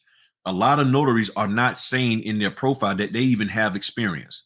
They're not even saying it. They're just like, I'm a new notary, pick me. So if you're not communicating, how can somebody know that they should give you a chance? You gotta communicate it. You gotta tell them who you are, where you are with this, so that they can make a decision, because it's between you and the other person. And if you can share a little bit better that you are the right person to choose, then there's a win for you. But if you're like, hey, just pick me because I just got a fresh cut, that ain't impressive enough. How many signings have you done? Well, I've done 200 signings. Okay, well, talk to us about it. Who are the companies you've done it for? All of that. It's nothing private or secret. I mean, you can say, yeah, I did signings for Amrock, Service Link, Solidify, Armor Settlement, Bank Serve. I mean, you could put in there and say who you've done closings for and all of that. What's going on, man? Hey, kind of just to piggyback off of this, I mean, when you're marketing, this really plays into exactly what Griff is saying, because when you're dealing with these title companies and whatnot, you're marketing through your profile. And that's one of the things that I really want to communicate to everybody that's out on Instagram, posting a bunch of videos of them going to loan signings and all this other good mumbo jumbo. They're not looking at you. I'm just going to put it out there. There are a couple signing companies out there, but what you're really marketing to them is through that profile. And Griff has done a ton of videos. He keeps telling you guys to go through and look at your profiles, edit it. I know Griff is available if you want to shoot. I'm not trying to put a whole bunch of work on you, Griff, but if you wanted somebody to go, to go through your profile, I know Griff is available for that. I'm also available for that as well. And I'm sure that there's also a number of people in this community that wouldn't mind giving your profile a look over, just to make sure that you're hitting all the points that these agencies are really looking for. But unless you tell them that you exist, unless you tell them that you're working, I mean, they don't know anything about you.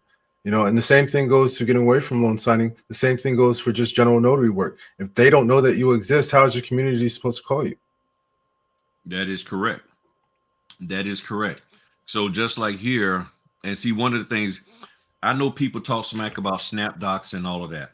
I get a lot of work from SnapDocs. But here's the thing right here. So let me show y'all this. What this says over here, 1,658. That's how much I put into SnapDocs. And I know there are people out there that say don't put your stuff in SnapDocs because they're going to steal your client. I have not experienced SnapDocs stealing nothing from me. Okay, there's a few direct clients that I have. I have not experienced SnapDocs going in there and like, oh, Griff did something for, what's this here? Reed's, signing service, or Reed's, title and escrow. Well, I'm going to go and get them and make them start using the SnapDocs profile, platform. That company still has to see that using SnapDocs platform is beneficial for them. If the company doesn't see that it's beneficial for them, or they don't have the level of business in order for them to even be on SnapDocs, what's the point of being on SnapDocs? I know they're not going to tell you they reached out to them. I know that. But so what? My thing is this: so what? They reached out to them. You can't those control it. It's not like they can't find them without being put into SnapDocs. They can find them no matter what. I mean, they literally can, especially as much as people are talking about who they doing closings with anyway, in other social media things and all that kind of bragging. They can find them. I mean, so if you don't put it in there, so again, signing company owners have told me, when you put your stuff in there, we see that you're doing work, we tend to give you more business. But then people who aren't signing company owners are saying, don't put your stuff in SnapDocs because SnapDocs is going to reach out and all of that. Okay, so they reached out to them.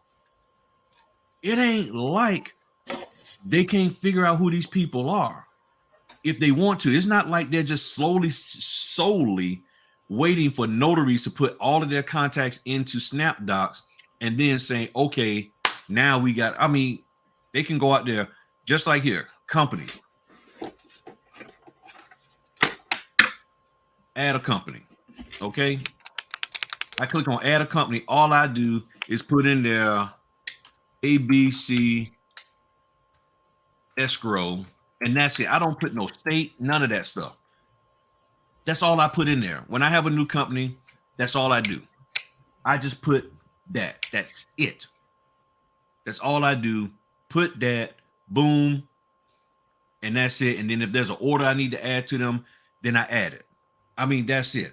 So if that's the case, then we all need to come off of SnapDocs, because if SnapDocs is doing that, then we all need to come off of SnapDocs and need another platform to go on if SnapDocs is going to do that. And I understand people work in certain types of industries and that's what they would do. And I'm not saying that it should or should not be done. I get that. But my thing is this: what's the benefit risk to that? I'm getting work from SnapDocs, a buttload of work from SnapDocs, and I'm putting every daggone thing in there. 1,600 orders in there, and I'm still getting work. So that's why I don't understand where's the proof of somebody is stealing clients from me, because none of my clients have come back and told me, hey, we're not going to hit you up directly no more. It's got to be through SnapDocs. There's companies that I know, they have told me we are on all the different platforms just in case one platform goes down. They're like, we prefer signing order, but we're also on SnapDocs. And the reason why we're on SnapDocs in case signing order goes down and vice versa. So, and there's companies that hit me up through SnapDocs, through signing order, but then I see them also on SnapDocs and they'll also call me directly. So I'm just saying, we can't always operate in fear and over concern about everything. Go for it, man. So, these companies are entitled to have a fail safe. If you have a direct relationship with an escrow company and you are not available, guess what? They still need a notary. So if you're worried about them being on SnapDocs or some SnapDocs shit, like, as long as you're doing what you're supposed to do and providing the service that you say that you're providing, then you don't have to worry about no longer being contacted first. All that's happening is they have another avenue if you're not available. So continue to just do good work. That's all that you have to do. If they want to work with you, they know how to reach out to you. They will work with you. That's it. It's like, and I'm gonna even bring up this subject. I know I hear a lot of people, and I'm not calling out and picking on anybody, because long before I recently heard somebody talk about this a couple of days ago, I've been hearing this from day one that I've been in the business about insurance. Don't tell nobody how much insurance you got, because if they know how much insurance you have, they're going to sue you for that amount.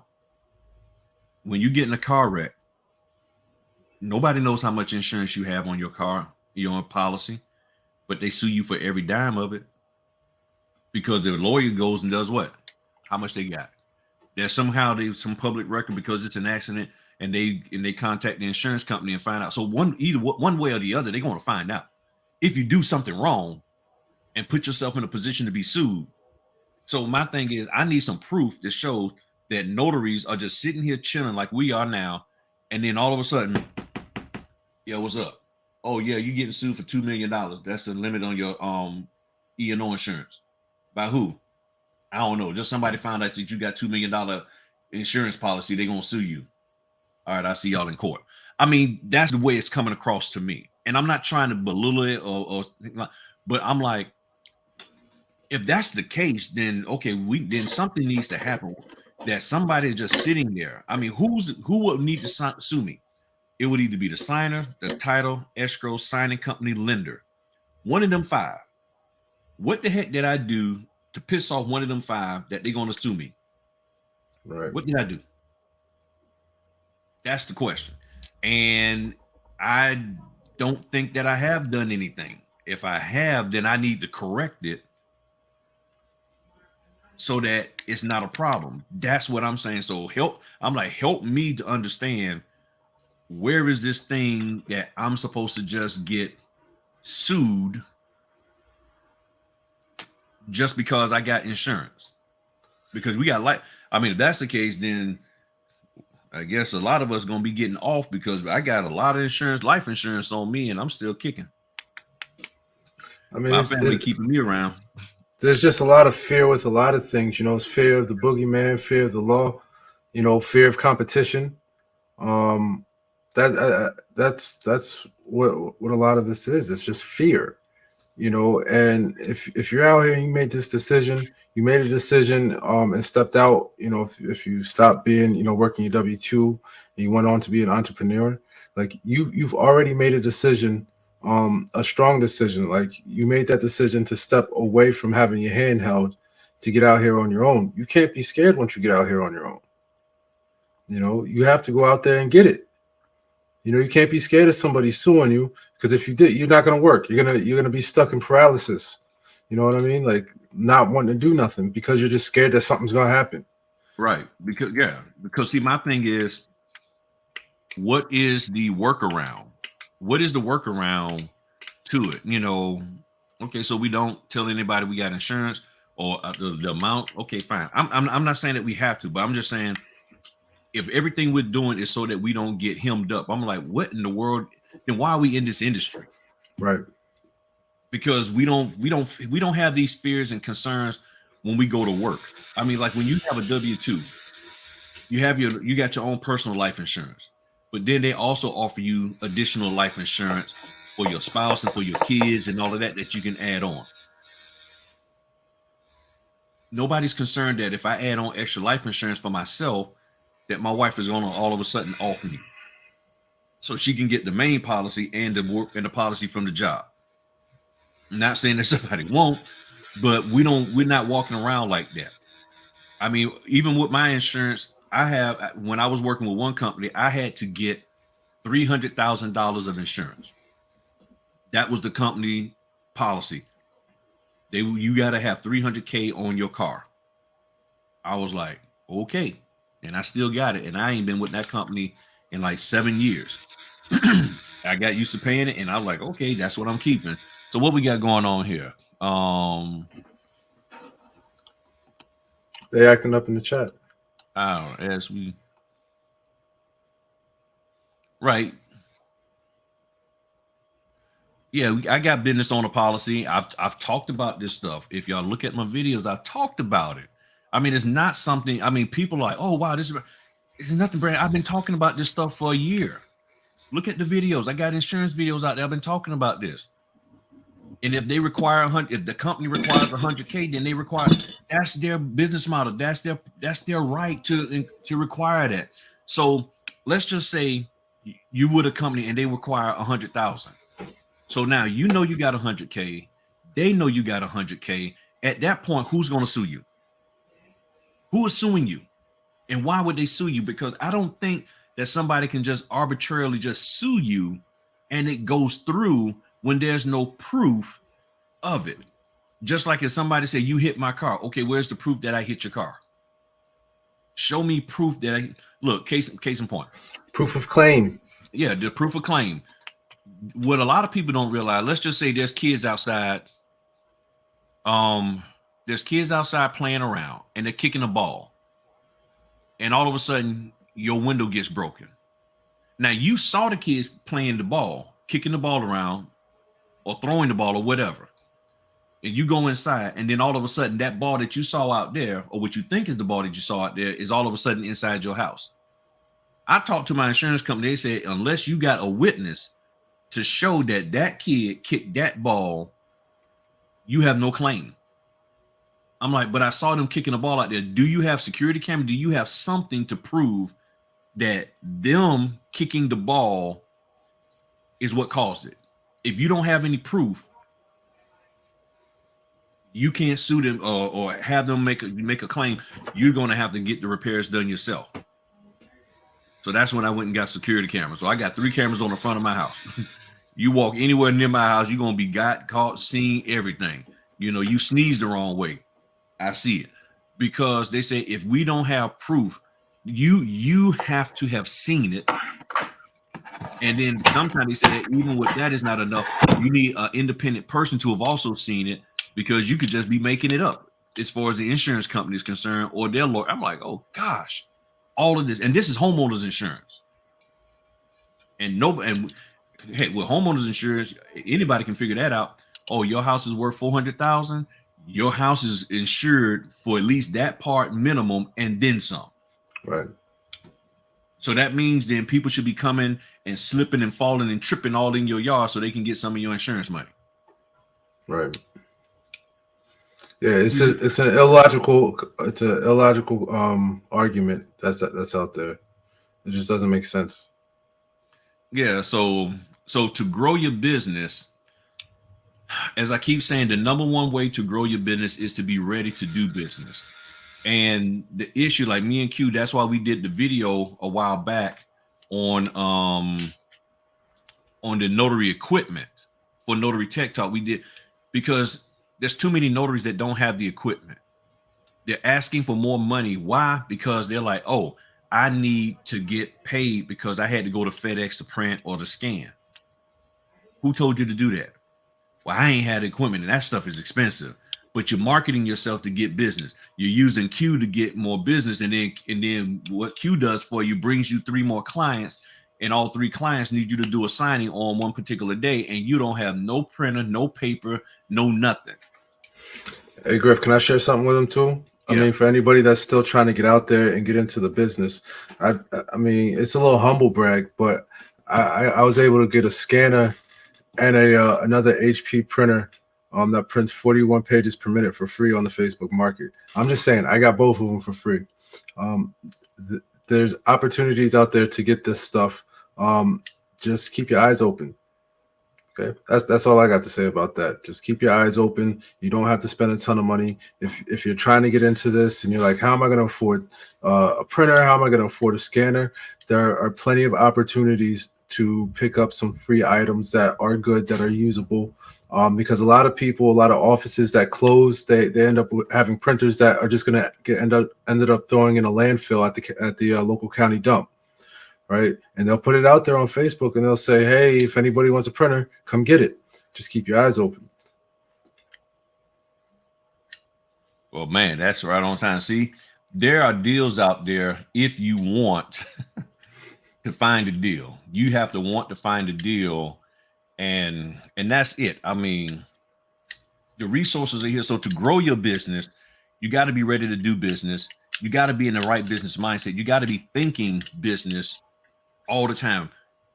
It can be a struggle for people who haven't done it before, meaning you got to be at a point where, you know, every time you look, you're like, okay, is that a potential customer? You meet somebody, you greet them. I mean, it could be some dude all bummed out looking in some shorts and flip-flops, and they might be an escrow officer, or their wife might be an escrow officer, and you just never know. And you're sitting here, you know, talking any kind of way, acting any kind of way, and you're just not recognizing, you know. I mean, you can just tell him, okay, well, yeah, he all bummy, but man, he got a real neat haircut to be so Right. beach bummy look. He's dressing like a beach bum, but man, that's a tight haircut. It's like, You know, who was it? Zig Ziglar, always be Yeah. selling. Always be selling. That's the mentality. Mhm. I mean, if we're dealing with the real estate business, that's what a realtor will tell them and their team. Always be selling. No matter where you are, no matter who you're coming in contact, always be selling. That is correct. You know, and then somebody just asked about the printer. I get my printers from Amazon. So I'm already stacked. I got 5 printers. I get See, all that stuff. I got 4 printers. You know, Yeah. like you said, always be available. So, you know, I've got printers that do exactly what I need to do. The deals are out there. Whenever I see something that's, you know, decent, that's going to be able to handle what I needed to do, I can get it for free. It's a great day. If I got to pay $10 for it, I might hold off, and then I will think about it a little bit more, and I'll say, you know what, it's $10. That thing prints 35 pages per minute. Let me go ahead and grab that up real fast. Yeah. But because my fear is not having the equipment to be able to do what I need to do. So if I get an order and this printer fails, I know I have a printer sitting right next to me. I can just switch the cords, boom, and keep moving. You know, if you have one, you have none. If you have 2, you have 1. It's that type of mentality. Yeah. And anybody who is interested in trying to figure out, you know, a printer or whatever, get with Q. That's the person you need to get with, because he can guide you on that. That's not my forte. I mean, when I don't have time, I'm not taking the time out to do it. That's the best way to put it. Not that I can't do it, but Q is already in that mode. He's Yes. already in that frame of mind. If you came to me and said, "Hey, Griff, can you help me find a good deal?" I would have to literally like, okay, let me stop and let me get my head together. But when you have somebody who's already mastered that area, that's where you need to go. So I'm not the one to go to, or is, hey, Griff, show me how to find a good deal, this, that, or the other. It's like, it's like, not that I can't find one. I'm just, my mind, I'll have to really do a huge mind shift over to that and everything. So now, see, this is the beautiful thing about having multiple printers. So as y'all know, you know, I got my printer right here and everything. Big So boy. I got this printer, but I got 2 more over there that's plugged up. So right now I'm running the signer that I got that I just picked up. I'm printing the docs for that right now.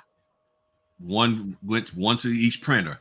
So my print time goes down a whole lot. Only reason why I'm not printing it here is because it'd be too noisy.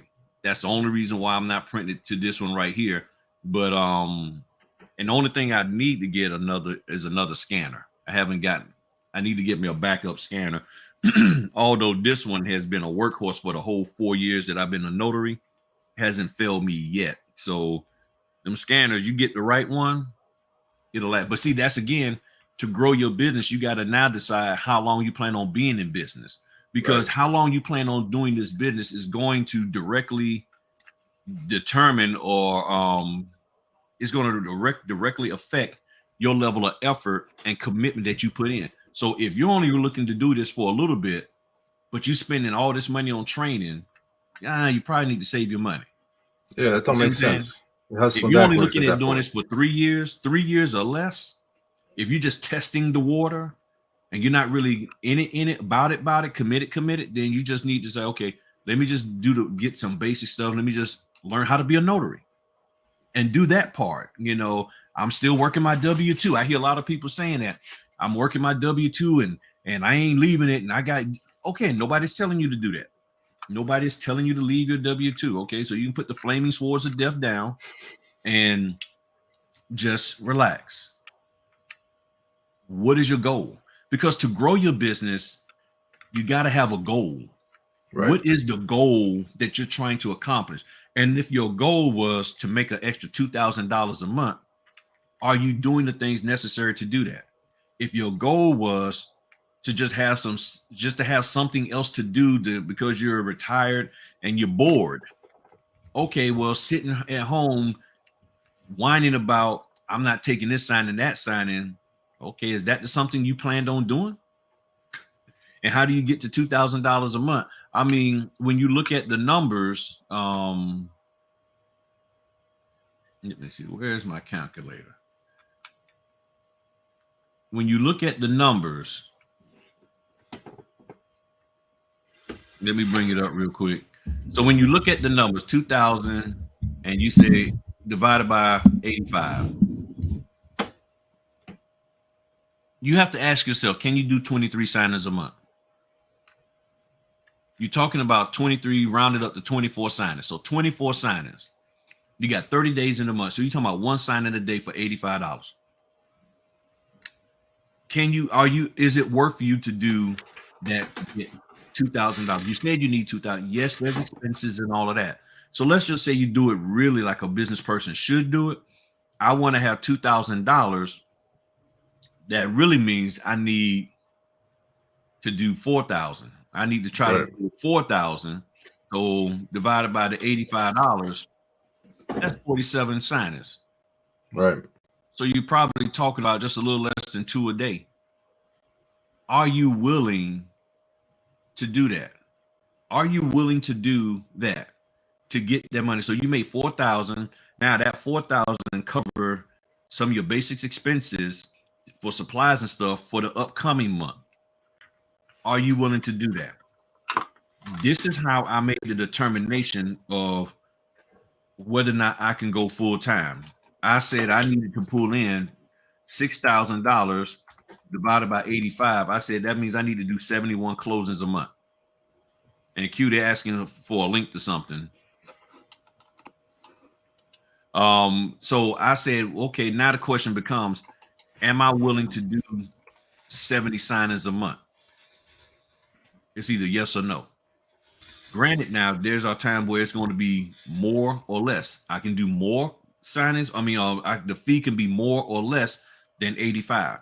But at that time, I use 85 because that's what I was primarily seeing. So I said, okay, if I can pop $85 70 times and make $6,000, knowing I have these expenses, that expenses, and I know that if I have enough supplies that can last me for some months, where I'm not buying supplies every single month, I go on and buy, bulk up and get this stuff when it's on sale, so I can buy enough paper up front to last me 5 or 6 months, or at least 4 months. Let's say 4 months. Shoot. And then I go out here and I pull $6,000 a month, maybe more. I think I'm gonna be okay. I think I will be okay. And then that's not to count any other stuff that you're doing to bring in money. So you got to have a goal. So my number one goal was to bring in $6,000 a month. And I understand there are people who might be watching this now live or replay, and you don't want to hear nobody talk about money. But for all the people who complain about, don't say nothing about money, there's a lot of talk about money, because that's the number one thing that people keep complaining about in all of the social media groups is, do you think this is fair? Do you think that is fair? I don't think it. I'm worth more than this. I need to get more than, okay. So that's why I'm sharing with you. I had to have a goal. And there's a financial goal that's really the start. It had to replace what I was making at my regular job. And I needed to bring in at least minimum $6,000 a month in order for me to be able to feel justified to even talk to my wife about me walking away from my job and doing this full time. That's the thing that I'm trying to get people to understand. What is your goal? To grow your business, you have to have goals. Walmart, Target, all of them, they have goals. The water company has goals. Cell phone company has goals. Raycon, which I'm telling y'all, look, these Raycons ain't no joke. I love them. These Raycons, I love them. My phone a little jacked up. The Samsung S21. Might have to get me a new phone. But the Raycon earbuds, these bad boys, I got 2 sets. Hey, you know who else had a goal? And they're one of the largest companies in the world? McDonald's, and they got a dollar menu. Yeah, they got a dollar menu. If McDonald's can make money off of a dollar menu, and I said it before, same thing with Dollar Tree, which they done went up to $1.25. But right. The bottom line is simply this: there's companies out there that says, you know what, we're going for volume. We're going for volume, and the fact that we can pull you in for a dollar menu, guess what? You might want to buy something for $2 the next time you come back, or $5 the next time.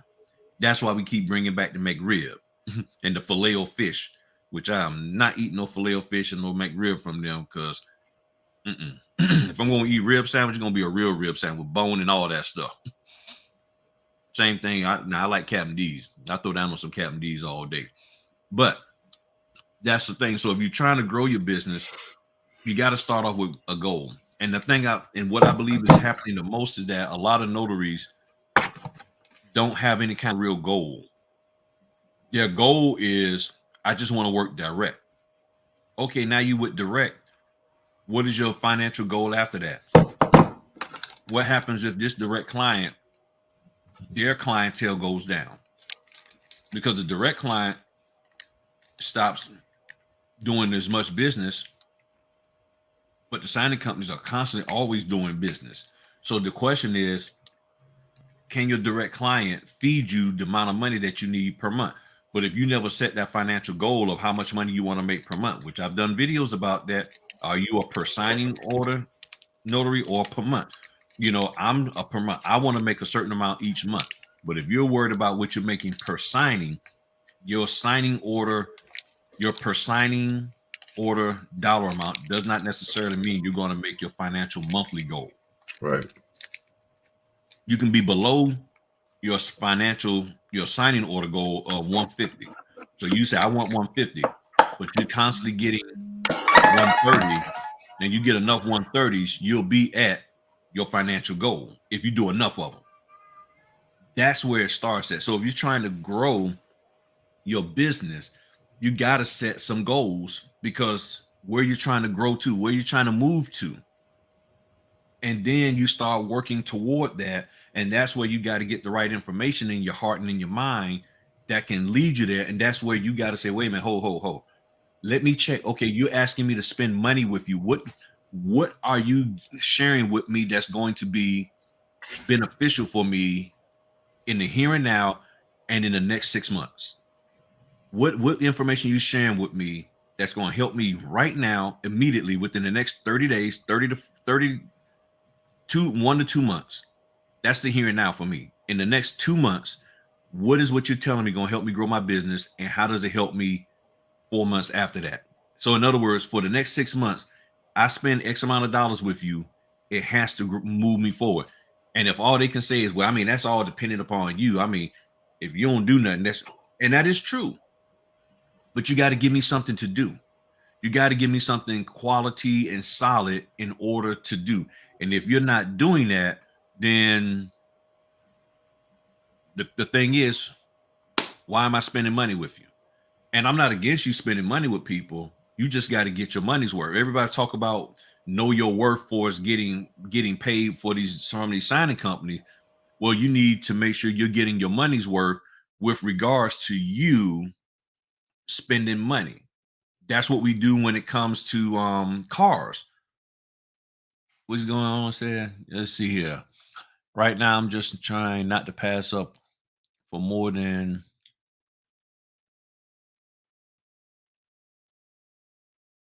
okay, 10 signers a week. Now 10, that is good. So you're talking about basically 2 a day and all of that. So you can pop out 2 a day. You know, if you're doing Monday through Friday, if you throw a Saturday in there, or able to do a Sunday, because sometimes there's a signing that'll come up on a Sunday.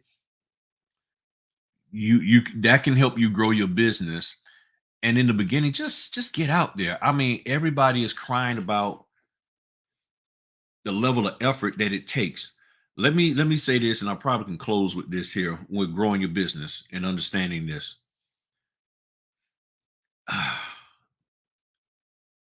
When you start talking about, okay, hold on, I got to bring Q in for this one.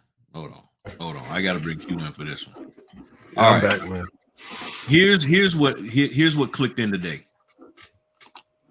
I was doing a thing about people always talking about valuing your time. You know, understanding your worth, or calculating your worth. That's the phrase everybody use. Here's what it dawned on me, man, and I don't know why I didn't click in sooner. What people tell me as the reason why they want to charge the fees that they charge is because of the level of effort that it takes for them to do this notary thing. Okay. The level of effort, meaning the time to print, the time to drive, the time to come back, the time to scan, the time to drop off, all of that stuff. the time to market, all of that. And then when I was doing some research, it said that basically what that thing was talking about, knowing your worth, was talking about people who do billable hours. Right. We're not doing billable hours. No. And that's when it clicked in. I was like, oh, snap. I said, that's where people, I know I'm way down into the thing, but people have to look at it. And I might do a separate video to bring this back up. But that's where the problem, I believe, is that the notary is trying to get the company to pay them for billable hours when the company is saying, I'm paying you for a task. Right. So if that's the case, because now the question becomes, who in the process from the notary all the way back to the lender is getting paid for billable hours? And I don't think anybody is getting paid for billable hour, meaning you're paying me per, because we see you look at the settlement statement, it's a percentage that the lender gives. The title company has a fixed fee. You get what I'm saying? Right. You see what I'm saying? That's the thing. So if the title company is getting a fixed fee, $500 for their settlement fee, if the lender is getting 3% of the gross sale, but then the notary is saying you need to pay me for every minute that I've been here. And I think that's where the problem is. And I wish I would have figured this out sooner, and maybe because in the back of my mind, I wasn't looking at it as billable hours. So everybody has a task. The job of the lender is that loan officer is to get somebody to refinance, to get them the money. Right. And if you're a salary worker, you get paid that flat fee no matter how many hours you work. So if the loan officer is a salary worker and they're putting in all kind, and even if he's commissioned, the commission isn't based on how many hours he puts in, it's on how many sales they generate. Correct. Then with the title company and escrow and settlement, they're saying our fee is based on this. Yes, they probably calculate some timeage and all of that in there. But for the most part, they know that, okay, it could take longer for this order than longer than that order. So there's some times where it can take you much longer to do it, but their fee doesn't change. So if their settlement fee, let's say for any homes that are 250,000 and less, is 700, and 1,200 for anything over 250,000, irregardless of how much time and level and effort it takes them to do the settlement services, that's what their fee is. Right. So that means they have to find a way to be more efficient in doing their job. The lender, the this, the that, everybody. So now the notaries, if we're being inefficient, and because of our inefficiency, we're saying, I need more money. And that's really what happens for a lot of people. Because I'm being inefficient in the way I do my job, I need more money. I'm being inefficient in how I do my W-2. Boss, I need more time on the project. You had 4 weeks. We told you it was 4 weeks. Right. Just like, look, every sport ends at a certain time. It starts and ends. You got 82 games of an NBA season to get your act together. You cannot come at the last three games and say, hey, look, commissioner, can we get like 17 more games so we can get that way we can get ourselves together to get in the playoffs? No, you didn't do anything for all of those other games. That ain't our fault. You had 82 games to get yourself together to get into the playoffs, and you didn't do it, Lakers. You just didn't do it. You didn't do it. You see what I'm saying? So we have a short amount of time to get ourselves together to be able to do business. From the time you say, I do as a notary, to the time you do your signing agent exam and get certified, not certificate of completion from the NNA, you got to get your act together. I think if you're too worried about what you're getting per signing, you're thinking too small. You know, if you're that strung up on I need 150, well, you need 150 now, but how much you need at the end of the month, like you were saying. Mm-hmm. So if you're stressing over 150, what about that 6 that you're trying to get at the end of the month? Which one's more important to you? Right. Because if you're trying to get the 6, then you're gonna take whatever you can to get to that 6 instead of worrying about that 150. And that's where people are saying, well, That's why I'm gonna go direct. And I'm like, okay, where's the guarantee that that direct client is going to be able to feed you enough to get that 6K every single month? Now they might pay you 6K, be able to get you 6K this month, but what about the following month? Because they're like, hey, if the title company is like, we don't have any closings. Well, why don't they have closings? Because the lenders who they're dealing with might be tapped out. They don't have anybody. They're not getting together. I don't understand what's the necessity to say, well, I'm going direct and I'm not taking it. Do it all. Take everything that comes your way. General notary work, title direct work, SnapDocs work. You should be taking everything that comes your way because you're running a business. And at the end of the day, you're trying to make money. It doesn't matter if it's 50 cents, doesn't matter if it's $1. It's all more than zero. So you should be taking everything. Doesn't matter if you're trying to go direct. That's great. Don't shut off your SnapDocs. Don't say I'm gonna shut down my SnapDocs account. Just go title direct. Why in the world would you do that? That doesn't make sense. It is illogical. We should be taking every single thing that comes our way because at the end of the day, you're trying to make 100K a year. So you ain't gonna make 100K a year sitting there complaining about, oh, this is a $60 order. Nope, that's $60 more. You can take that away from 100K. So now I'm at $999,940 that I need to make. You know what I mean? Like this whole conversation is illogical. And, you know, I think everybody should really just be taking a step back and just look at it and say, I have a business. I have to operate as a business. My worth is what I can bring in at the end of the year, not what I can bring in per signing. Right. That's the key. That is the key. So, I mean, look, you work every hour you can at your job so that you can make that $45K a year. They say we're going to pay you $45K and it's $15 an hour or whatever the case may be, about 20 something, I think, maybe close to that. And you do what? You work every hour. And your friends are like, hey, why don't you hang out? Because if I stay a half hour with you, then that means I'm gonna lose. I got to take a half hour vacation, and that vacation time ain't gonna be around for my babies and Chris. No, I'm going back to work. And some family argue because the husband or the wife never miss a day of work because they're like, I gotta make this money because this. So my thing is, you become a notary, and now all of a sudden it's like I don't really have to do nothing. I just sit here and No, you got to get out there, and that's what makes you famous. That's what people love about you is that you out there working it. Now, if you've done enough to where you don't need to do signing companies no more power to you. But one of the things also I was telling the people, stop making statements and not giving context to them for as notary pay or what your experience is, because a lot of notaries are communicating their bad experience and how disgruntled they are with the process. Just like somebody, two people mentioned in a clubhouse said the pay isn't that great as being a notary. So my question to them was, what will make it great? If the current pay that you're getting is not great, and I'm not saying that it is or isn't, I'm just saying if you feel that what you're getting paid currently is not great, then what needs to happen to make it great? That's the question. Something has to happen in order to change it. Just like if you're in a relationship with somebody and all of a sudden you're like, yeah, the relationship, it ain't that great. It ain't that great of a relationship. Okay, either you leave it or you make it better. What are you going to do to make it better? Can you make it better? Or can you just say, you know what, this is really where it's supposed to be, and I'm just overthinking it. So where it's at right now, I need to roll with it. I mean, that's just like somebody being married to somebody in the military, and you're like, well, my relationship ain't that great. Well, why? Well, he's out there, he out to sea. They're fighting a war or whatever the case may be.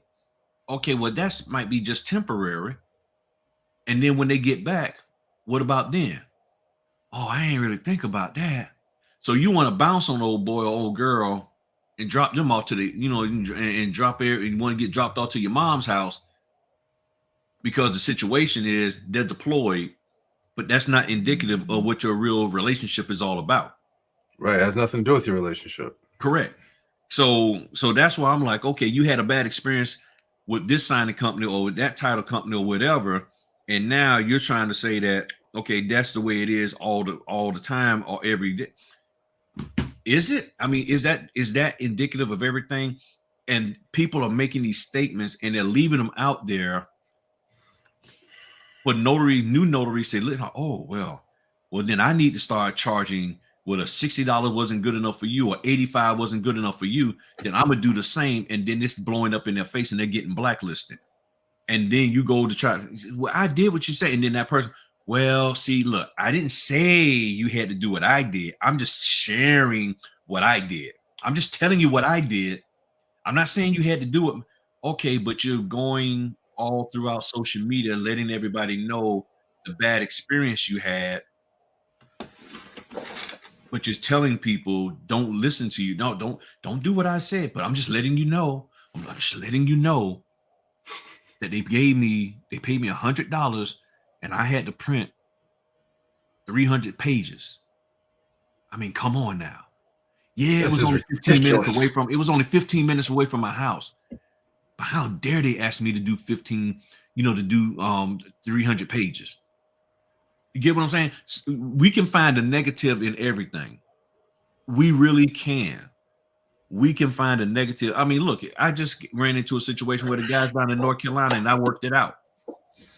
And not just when I went back in the order queue, they upped the fee from what they originally was giving me. Look at that. They gave me 15 more. Yeah, they gave me 15 more over. I'm like, yeah, okay, I'm gonna find. Well, either way it goes, I was gonna find a way to do it. Right. And all of that. So I contacted them to let them know, hey, this is what's going on. I probably won't hear from them because all they want is get it done. So let me check. Nope, they didn't reply. So I'm just gonna hit the appointment's confirmed. And I'm gonna just put down a little bit later time.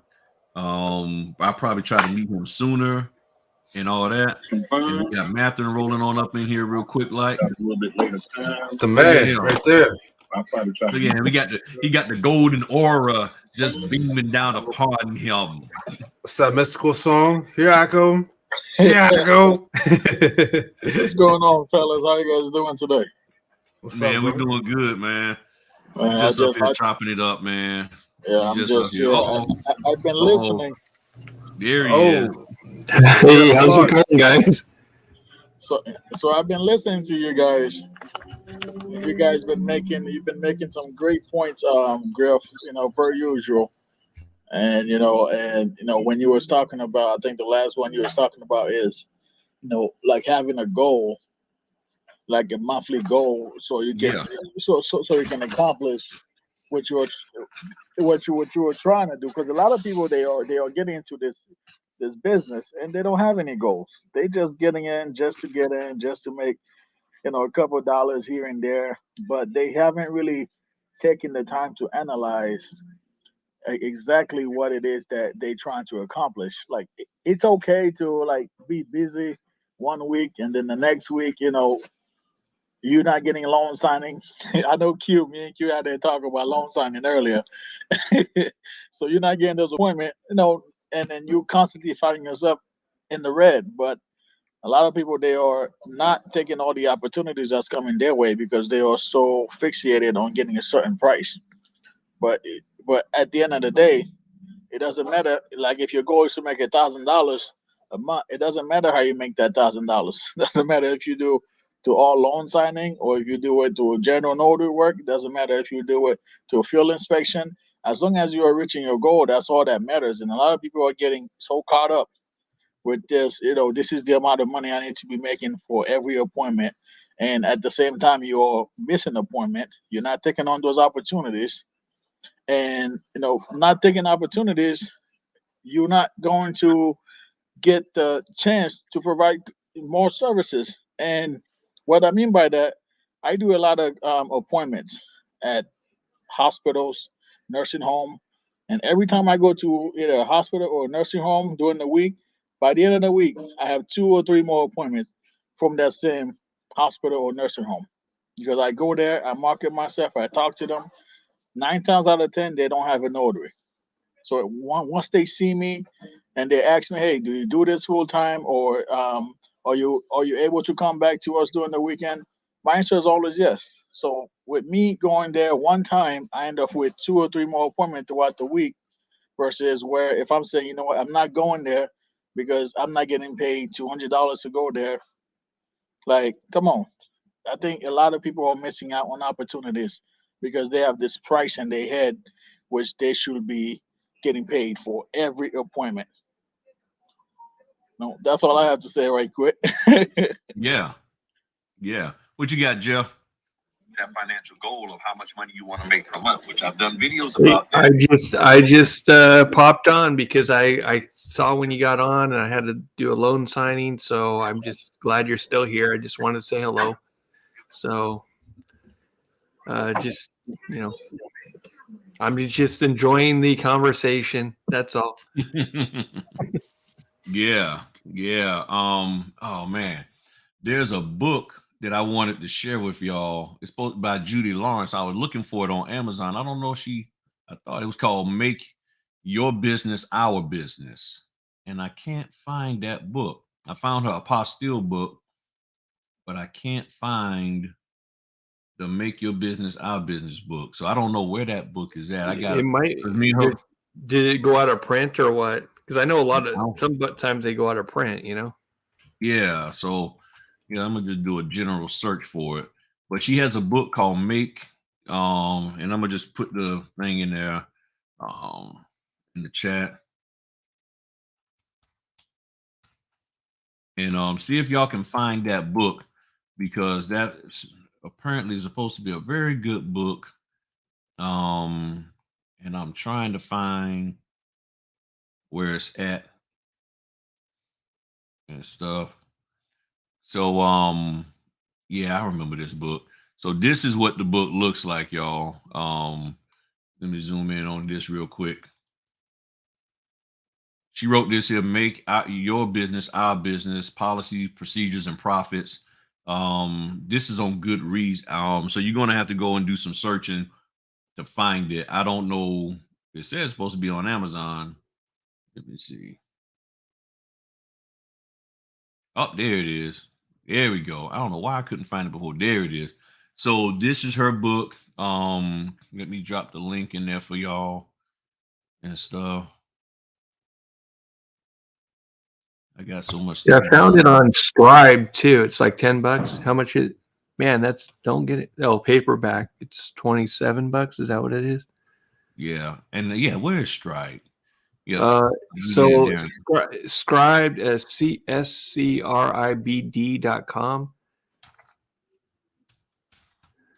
Oh, I'm sorry. It's a trial thing. So I guess they charge you by the month to read whatever you want electronically. Oh, okay, Oh, gotcha. nice. Yeah, I'm familiar with that.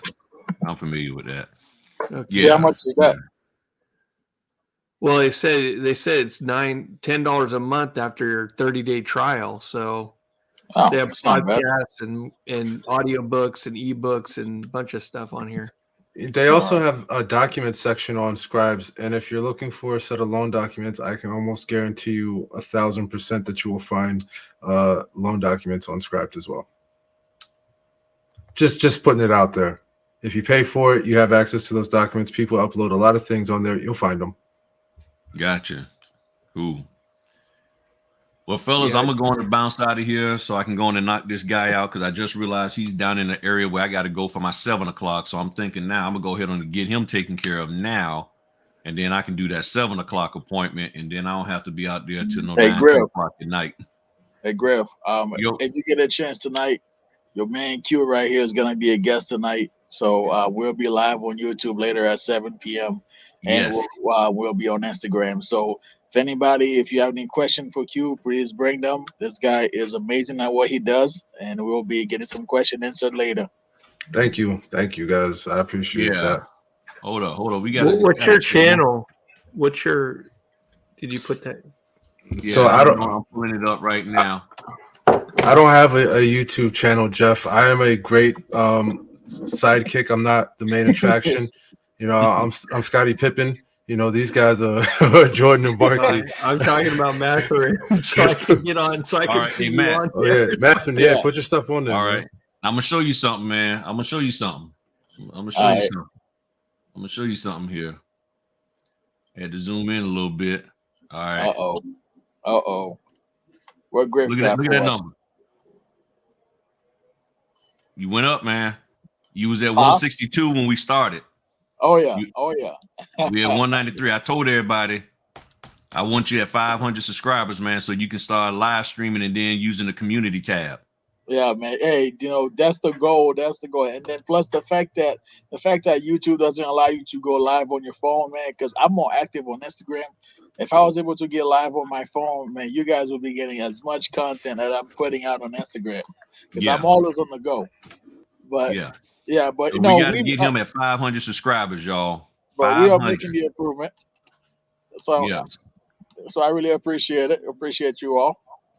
Yeah. And So I'm also, gonna if drop you're the looking for a link. This YouTube is the link to thumbnail, Matherin's channel. This is the link to Matherin. yep, I appreciate that, Griff. So we'll be live tonight at 7 with Q, the genius marketer. Don't do that. Don't do that, please. Oh man, that's that's cool.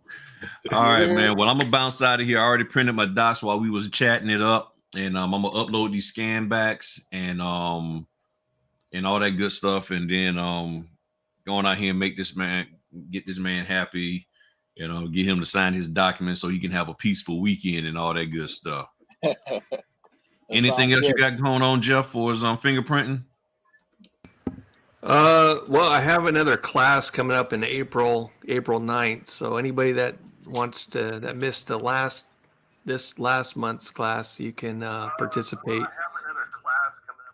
All right. Cool. Same link. So if you subscribe to Griffin's channel, go find that video. Same link. So I'm not going to post it here. Just go find that video. Click on the link if you want to participate. So all right. Cool. I'm checking this stuff, seeing if any more messages. So I'm gonna hop off here with y'all. I'm gonna hit the wife up, see how she's doing, and we're gonna make this thing pop and everything. Right, sounds good, All fellas. right, Hope you guys have a great day now. Yep, you too, man. hey, you guys do, yeah. Have a great one. All right. Okay, everybody. All right, party people. Hey, look, thanks for hopping in. I hope y'all learned something today. And again, I wasn't trying to come down on any trainers, anybody. I was just trying to point out some things that I've learned. And if anything that I said is incorrect, as I've always said, I feel free to correct me. What I would love to do is if you have some knowledge that I don't have concerning anything that I said, let's get online and share that with everybody. A lot of people hit me up and they want to talk to me in the back, in the corner, in the booth, in the dark. But you're just telling me, and then they want me to go out and share. Let's educate the whole notary community so we can all do better. Okay, that's what this is about. So hopefully nobody's offended, although I'm pretty sure somebody did get offended. But if you sit back and listen to what I was sharing and listen to the resources and where I was getting my information from, then the question becomes, where was he wrong at? That's the question. And if I'm wrong, I don't have a problem being corrected. And then that way I can move into the right direction. Okay. Notaries, all of y'all who still here, all 42, know this. It's up to you to figure this thing out. I'm going to do everything I can to help you. You need some help, hit me up. But it's up to you. And that's what the people have told me. It's up to you to come to them already educated, knowing. Now, here's the thing. If you come to them already educated, knowing your notary laws, knowing what's good and what's bad, and what you should and shouldn't do, guess what? You're going to be able to know whether or not they're full of mess. Because you now got the knowledge. So that means, so if they coming up with some stuff and you like, wait a minute, according to my notary law, I ain't messing with you. You ain't getting my money. So educate yourself. If you need help, hit me up. I'll do everything I can to help you. Get with the NNA. They will help you also, undoubtedly, especially when I got to go renew my membership. And you will be just fine because you'll be knowledgeable, more educated, and then you'll be able to protect yourself against somebody taking advantage of you. All right. Y'all have a great one. Talk to y'all later. Peace.